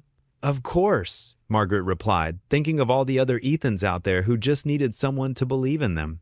After ending the call, Margaret stood by her window, watching the morning light paint the sky in brilliant pinks and golds. Thank you, Lord, she whispered, tears of gratitude rolling down her cheeks. Thank you for showing me the way. Within an hour, the news had spread through the small town like wildfire. As Margaret drove to the bank, she noticed people waving and smiling at her from the sidewalks. Mrs. Henderson from the flower shop even ran out to give her a quick hug. The bank lobby fell silent when she walked in, then erupted in applause. Her staff gathered around, offering congratulations and welcome back hugs. Even Samantha approached, her eyes downcast but sincere. Mrs. Hayes, Samantha said quietly, I'm so sorry for everything. Margaret took the young woman's hands in hers. We all make mistakes, dear. It's what we learn from them that matters. Throughout the day, Margaret couldn't stop thinking about Ethan. She'd heard his equipment had been returned yesterday afternoon, and he'd immediately gotten back to work. As the sun began to set, she decided to pay him a visit. She found his workshop, a converted garage space he rented on the edge of town, humming with activity. The door was rolled up, revealing Ethan organizing his tools while Lila sat at a small desk, doing her homework under the warm glow of a lamp. When Ethan looked up and saw her standing there, he immediately set down the wrench he was holding. Mrs. Hayes, he said, his voice full of emotion. I hope I'm not interrupting, Margaret said, stepping into the workshop. Lila jumped up from her desk. Mrs. Hayes, she exclaimed, running over to give her a hug. Daddy said you helped save his business. Margaret hugged the little girl back, then looked at Ethan. Your daddy saved his own business, sweetheart. He just needed someone to give him a chance. Ethan walked over, shaking his head. You did so much more than that. His voice cracked slightly. You believed in me when nobody else would. You risked your career for a stranger. Not a stranger, Margaret corrected gently. I saw a good man trying his best to build a better life for his daughter. That's someone worth believing in.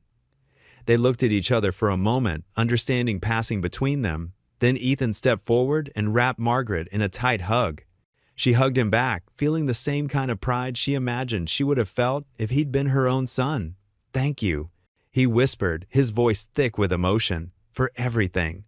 They stayed like that for a long moment while Lila watched with a bright smile. The setting sun painted the workshop in warm golden light, and through the open door, Margaret could hear birds singing their evening songs.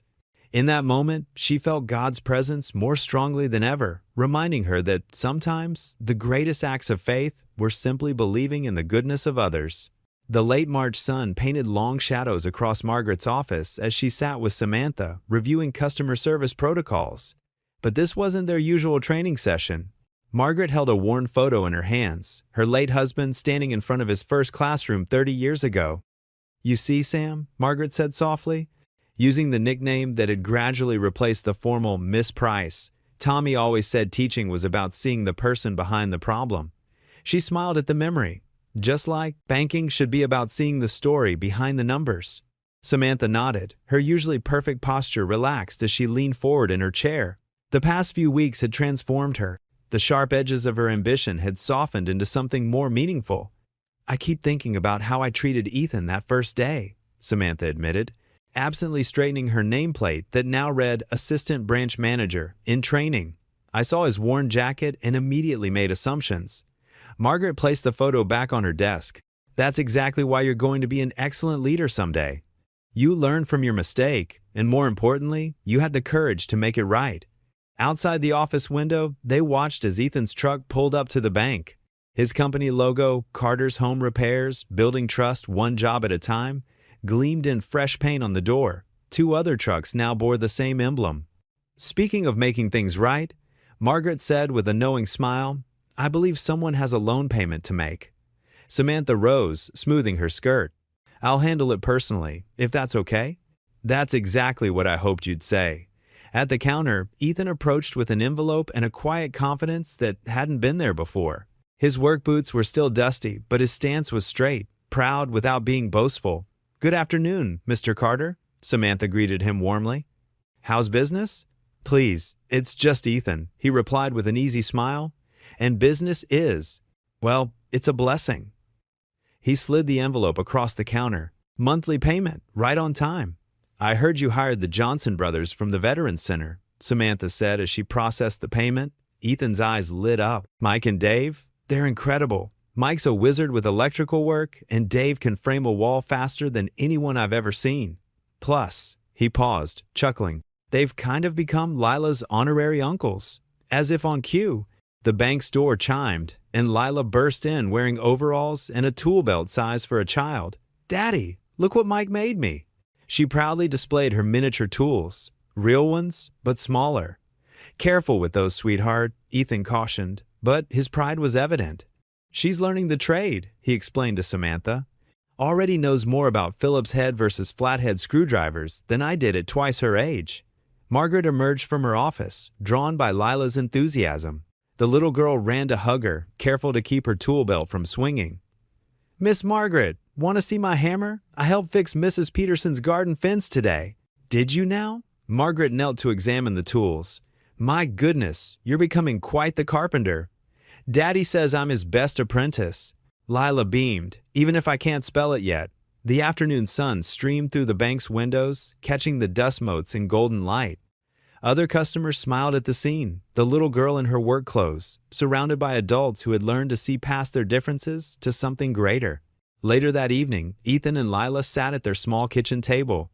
The house still needed work, a fresh coat of paint here, new curtains there, but it felt more like home than ever. Their dinner was simple, meatloaf and mashed potatoes with green beans from the can. But the food wasn't what mattered. What mattered was the way Ethan's shoulders had lost their perpetual tension.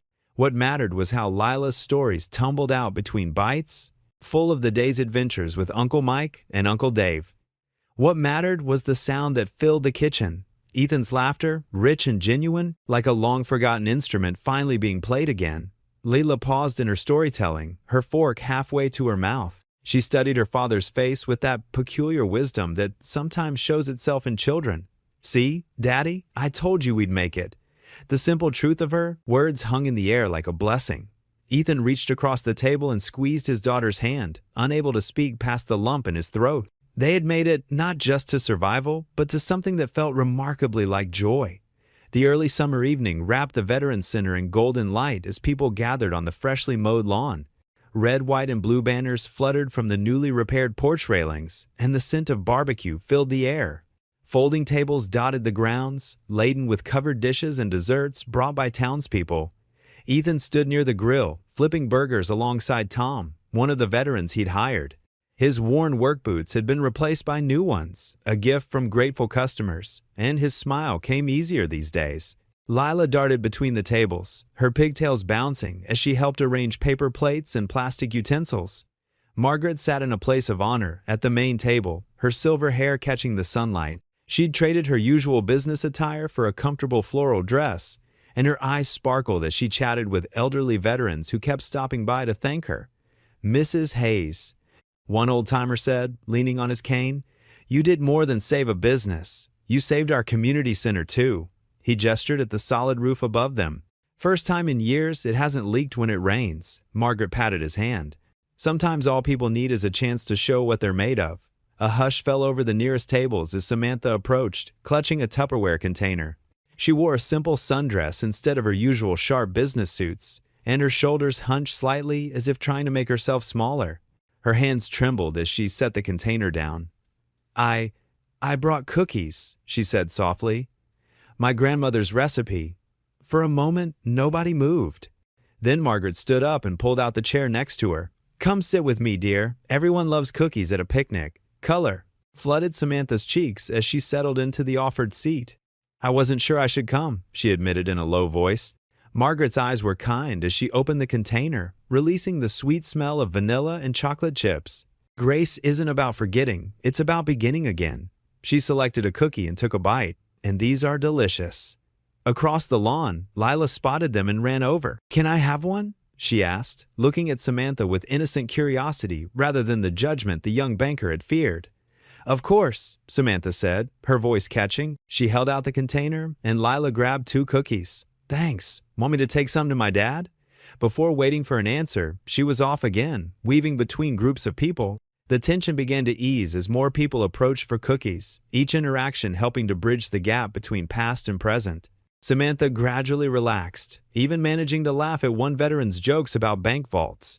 As the sun began to sink toward the horizon, Tom struck up some music on his guitar. Other veterans joined in with harmonicas and an old fiddle, their tunes ranging from patriotic songs to folk melodies. Children danced on the grass while adults tapped their feet and sang along. Ethan finished at the grill and made his way over to Margaret's table, carrying 2 plates loaded with burgers and sides. He set one in front of Margaret and, after a moment's hesitation, the other in front of Samantha. Thank you both, he said simply. For different reasons, but both important. Samantha blinked rapidly, looking down at her plate. I don't deserve. You told the truth when it mattered most, Ethan interrupted gently. That counts for a lot in my book. Margaret reached over and squeezed Samantha's hand. Around them, the music swelled as more people joined in, singing God Bless America. Lila's clear voice rang out above the others, slightly off-key but full of joy. The sky darkened to deep blue, and someone shouted, Time for the fireworks. People began spreading blankets on the grass or settling into lawn chairs. Ethan found Lila in the crowd and scooped her up onto his broad shoulders. She squealed with delight, her small hands resting on his head. The first rockets whistled skyward, bursting into brilliant red and gold sparks. The crowd oohed and awed as more followed, painting the night with cascading colors. The booms echoed off the center's restored roof, and the light played across faces turned upward in wonder. Margaret watched Ethan and Lila's silhouettes against the illuminated sky, their matching smiles bright enough to rival the fireworks. Samantha sat quietly beside her, peace finally settling into her features as she witnessed the beauty of second chances. Another burst of fireworks lit up the night, and cheers rose from the gathered crowd. The sound of celebration mixed with the lingering notes of music, the shared laughter of neighbors, and the quiet whispers of prayers answered, all rising together into the star-filled summer sky. The bell above the bank's entrance chimed softly as Ethan Carter pushed through the heavy glass doors, shaking snow from his new winter coat. The lobby of Midland Savings Bank gleamed with recent renovations, fresh paint on the walls, polished wooden counters, and holiday decorations that sparkled under modern lighting fixtures. He paused just inside, taking in how different everything looked from that desperate morning a year ago. The memory of walking in here with trembling hands and a folder full of dreams felt like another lifetime. Good morning, Ethan, Samantha Price called out from her desk, her smile genuine and warm. Gone was the cold superiority that had once defined her. Instead, she carried herself with a gentle confidence that put customers at ease. How's Lila doing with her school play? She's going to be the best tree in the Christmas pageant. Ethan chuckled, patting his knot, jacket pocket where the check rested. Never knew a pine could have so many lines. I'm sure she'll steal the show, Samantha said, her eyes showing real interest. Margaret's in her office. She just finished a meeting. Thanks, Samantha. Ethan started toward the familiar corridor, then paused. Hey, those cookies you brought to Lila's birthday party last month? She's been asking when you'll make them again. A slight blush colored Samantha's cheeks. Tell her I'll bring a batch to the pageant. As Ethan walked down the hallway, he noticed how the bank's transformation mirrored the changes in all their lives. Where there had once been stark white walls, now warm earth tones created an inviting atmosphere. Local artists' work hung in simple frames, many depicting scenes of community life, including one at the Veterans Center with its newly restored roof. Margaret's office door stood open, sunlight streaming through the lace curtains she'd refused to replace during the renovation. She sat at her desk, reading glasses perched on her nose as she reviewed some papers. The same family photos still lined her shelves, but now they shared space with community service awards and a framed copy of the newspaper article about Ethan's success. He knocked gently on the doorframe. "Morning, Margaret." She looked up, her face brightening. "Ethan, come in, come in." She gestured to the chair across from her desk, the same chair where a year ago she'd listened to his story and taken a chance that would change both their lives. "Brought you something," he said, reaching into his jacket pocket. The check felt solid in his hands, real proof of how far he'd come. He placed it carefully on her desk. Margaret picked up the check, and her eyes widened slightly as she read the amount. "First full-year profits," she murmured, pride evident in her voice. "I knew you could do it." "No," Ethan said softly. "You believed I could do it. There's a difference." He reached down and lifted the small potted plant he'd brought with him, a peace lily, its white flowers standing tall and strong against deep green leaves. He'd chosen it carefully, remembering how Margaret had once mentioned that her late husband used to bring her peace lilies on special occasions. "This is for you," he said, placing it on the corner of her desk.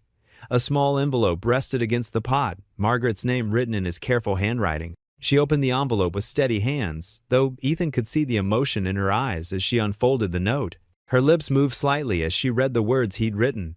"Thank you for believing in me before I believed in myself." For a moment, neither of them spoke. The silence held all the weight of their shared journey, the struggles, the victories, the moments of doubt, and the triumph of faith rewarded. Margaret removed her glasses, dabbing at her eyes with a tissue. "You know," she said, finally, her voice thick with emotion, "when I approved that loan, the numbers didn't add up on paper. But I saw something that day, something that couldn't be calculated in a spreadsheet." "What was that?" Ethan asked, though he thought he knew the answer. "Hope," she replied simply, "and determination. The same things I see in this check." She carefully placed it in her desk drawer. "But more importantly, I see them in how you've helped rebuild this community, one repair at a time." Ethan nodded, thinking of all the homes he'd fixed, the families he'd helped, and the 2 veterans he now employed. It was never just about the repairs, was it? No. Margaret smiled, touching one of the peace lily's leaves. It was about rebuilding faith, in ourselves and in each other. A comfortable silence fell between them, broken only by the distant sounds of customers in the lobby and the gentle hum of the heating system pushing back the winter chill. Through the window, snow continued to fall, each flake a tiny reminder of that first morning when a desperate father had walked into this bank with nothing but dreams and determination. Margaret carefully positioned the peace lily where sunlight would reach its leaves. "You know," she said, "I think this is exactly what this office needed." "What, a plant?" Ethan asked. "No," she replied, looking at him with motherly affection. "A reminder that sometimes the best investments we make aren't in things we can count." The snow outside was falling harder now, but inside Margaret's office, warmth and gratitude filled every corner. The peace lily stood as a quiet testament to their shared journey, its white flowers reaching upward, like hands raised in celebration or perhaps in prayer. Margaret stood by the window of her office, her weathered hand resting on the cold glass as she watched Ethan and Lila's figures move through the gently falling snow. The streetlights cast a warm, golden glow on the white dusted sidewalk, creating soft halos around their forms as they walked together down Main Street. Lila skipped every few steps, her red mittens reaching skyward as she tried to catch snowflakes on her tongue, her laughter carrying on the crisp winter air. Ethan carried a small paper bag from Murphy's Bakery down the street, their weekly tradition now, a treat to celebrate another successful week of his thriving handyman business. The sight brought a warm smile to Margaret's face, the kind that started deep in her chest and spread outward like ripples on still water. She fingered the note Ethan had left her earlier that afternoon, the paper simple and unadorned, nothing fancy about it. But the words carried more weight than any official bank document she'd ever handled in her 30-year career. The handwriting was careful, deliberate, the script of a man who chose his words with the same precision he used to fix broken things. She carefully tucked it into her purse, planning to add it to her growing collection of precious memories in the special drawer of her desk at home, right next to the photo of her late husband and the thank you cards from other customers whose lives had been touched by a moment of unexpected kindness. The empty bank lobby echoed with her footsteps as she moved about, straightening chairs and tidying up for tomorrow's business. The cleaning crew had already come and gone, leaving behind the fresh scent of lemon polish that mixed with the lingering aroma of coffee from the break room. Through the tall windows that lined the front of the building, she could see Main Street transformed into a winter wonderland, with Christmas lights still twinkling in shop windows despite it being well past the holiday season. The town council had decided to keep them up through February, a small rebellion against the dreariness of winter that Margaret heartily approved of. She paused at Samantha's desk, now neat and organized in a way that spoke of newfound purpose rather than mere efficiency. Such a remarkable change from a year ago, when the young woman's workspace had been a fortress of cold professionalism. A small framed quote sat next to the computer monitor: "Kindness matters more than being right." Margaret smiled, remembering the day Samantha had brought it in, her cheeks flushed with embarrassment and determination. The mentorship program had transformed them both, really. Teaching Samantha about compassionate banking had renewed Margaret's own sense of purpose, reminding her why she'd chosen this career in the first place. Not for the numbers, but for the people behind them. Moving toward the break room, Margaret paused to adjust the community bulletin board where local businesses posted their services. Ethan's simple business card was there, printed on sturdy cardstock. Carter Handyman Services, fixing what's broken, building what matters. Beneath it, testimonials from satisfied customers told the story of a man who did more than repair leaky faucets and squeaky hinges. He restored faith in honest work and genuine care. In the break room, Margaret washed her favorite coffee mug, the one with the faded inscription, "World's Best Teacher," a gift from her husband's students years ago that she couldn't bear to retire.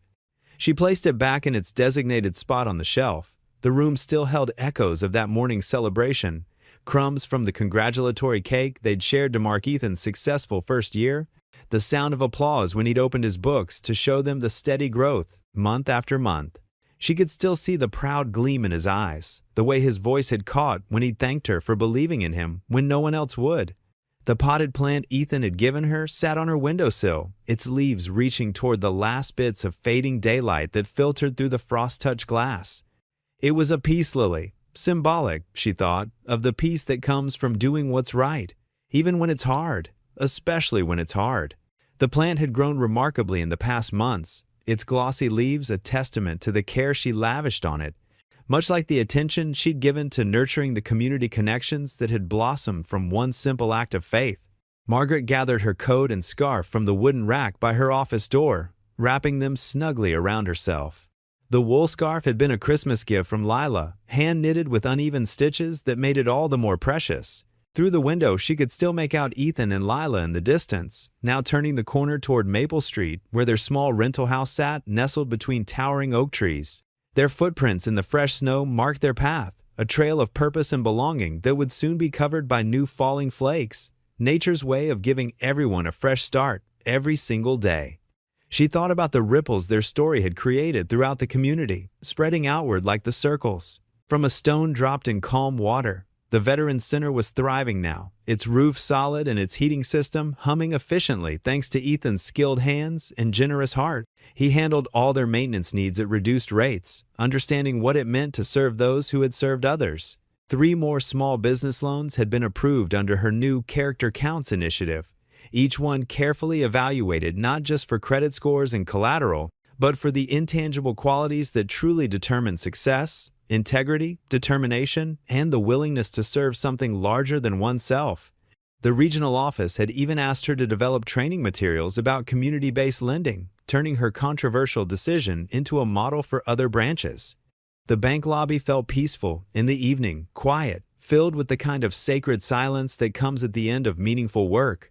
Margaret's sensible heels clicked softly on the polished marble floor as she did her final walkthrough, a ritual she'd performed for years, but which now carried deeper significance. She checked each door, each window, more out of reverence than necessity. The security system hummed quietly in the background, ready to arm itself for the night and protect not just the building, but the dreams and aspirations housed within its files and records. At her office door, she paused one last time, her hand resting on the brass nameplate that read Margaret Hayes, branch manager. The view from here had witnessed so much over the years: triumph and tears, mistakes and miracles. The daily drama of human hopes and fears played out in loan applications and account statements. She thought about all the lives touched by one simple decision: to trust, to look beyond the surface numbers and see the person underneath, to believe in someone's potential rather than be limited by their past. It had been a risk that went against every policy manual and training seminar, but It had proven what she'd always known in her heart, that people were worth more than the sum of their financial statements. The snow continued to fall outside, each flake a tiny miracle of its own, unique and beautiful and purposeful. Margaret watched them dance in the warm light of the street lamps, their choreography both random and perfect, thinking how Faith was exactly like that, delicate yet persistent, each small act of kindness building upon another until the whole world looked different. She remembered her husband's words from years ago. Faith isn't about having all the answers, Maggie. It's about acting with love, even when you don't. She reached for the light switch, her hand steady and sure, despite the weight of all she'd learned this year about courage and consequence. In the growing darkness of her office, illuminated only by the gentle glow from the street outside, she whispered into the quiet, "Hope always finds a way." Before stepping into the snowy night, her heart was full, her faith unshaken, and her legacy secured not in any performance review or profit report, but in the lives she'd touched and the community she'd helped to heal, one act of kindness at a time. What would you do if you were in their place? Comment your answer below and let's see how you'd rewrite the ending. If you enjoyed the story of Ethan Carter, I handpicked the next story that you will enjoy. Please don't miss this one. Click here to watch it.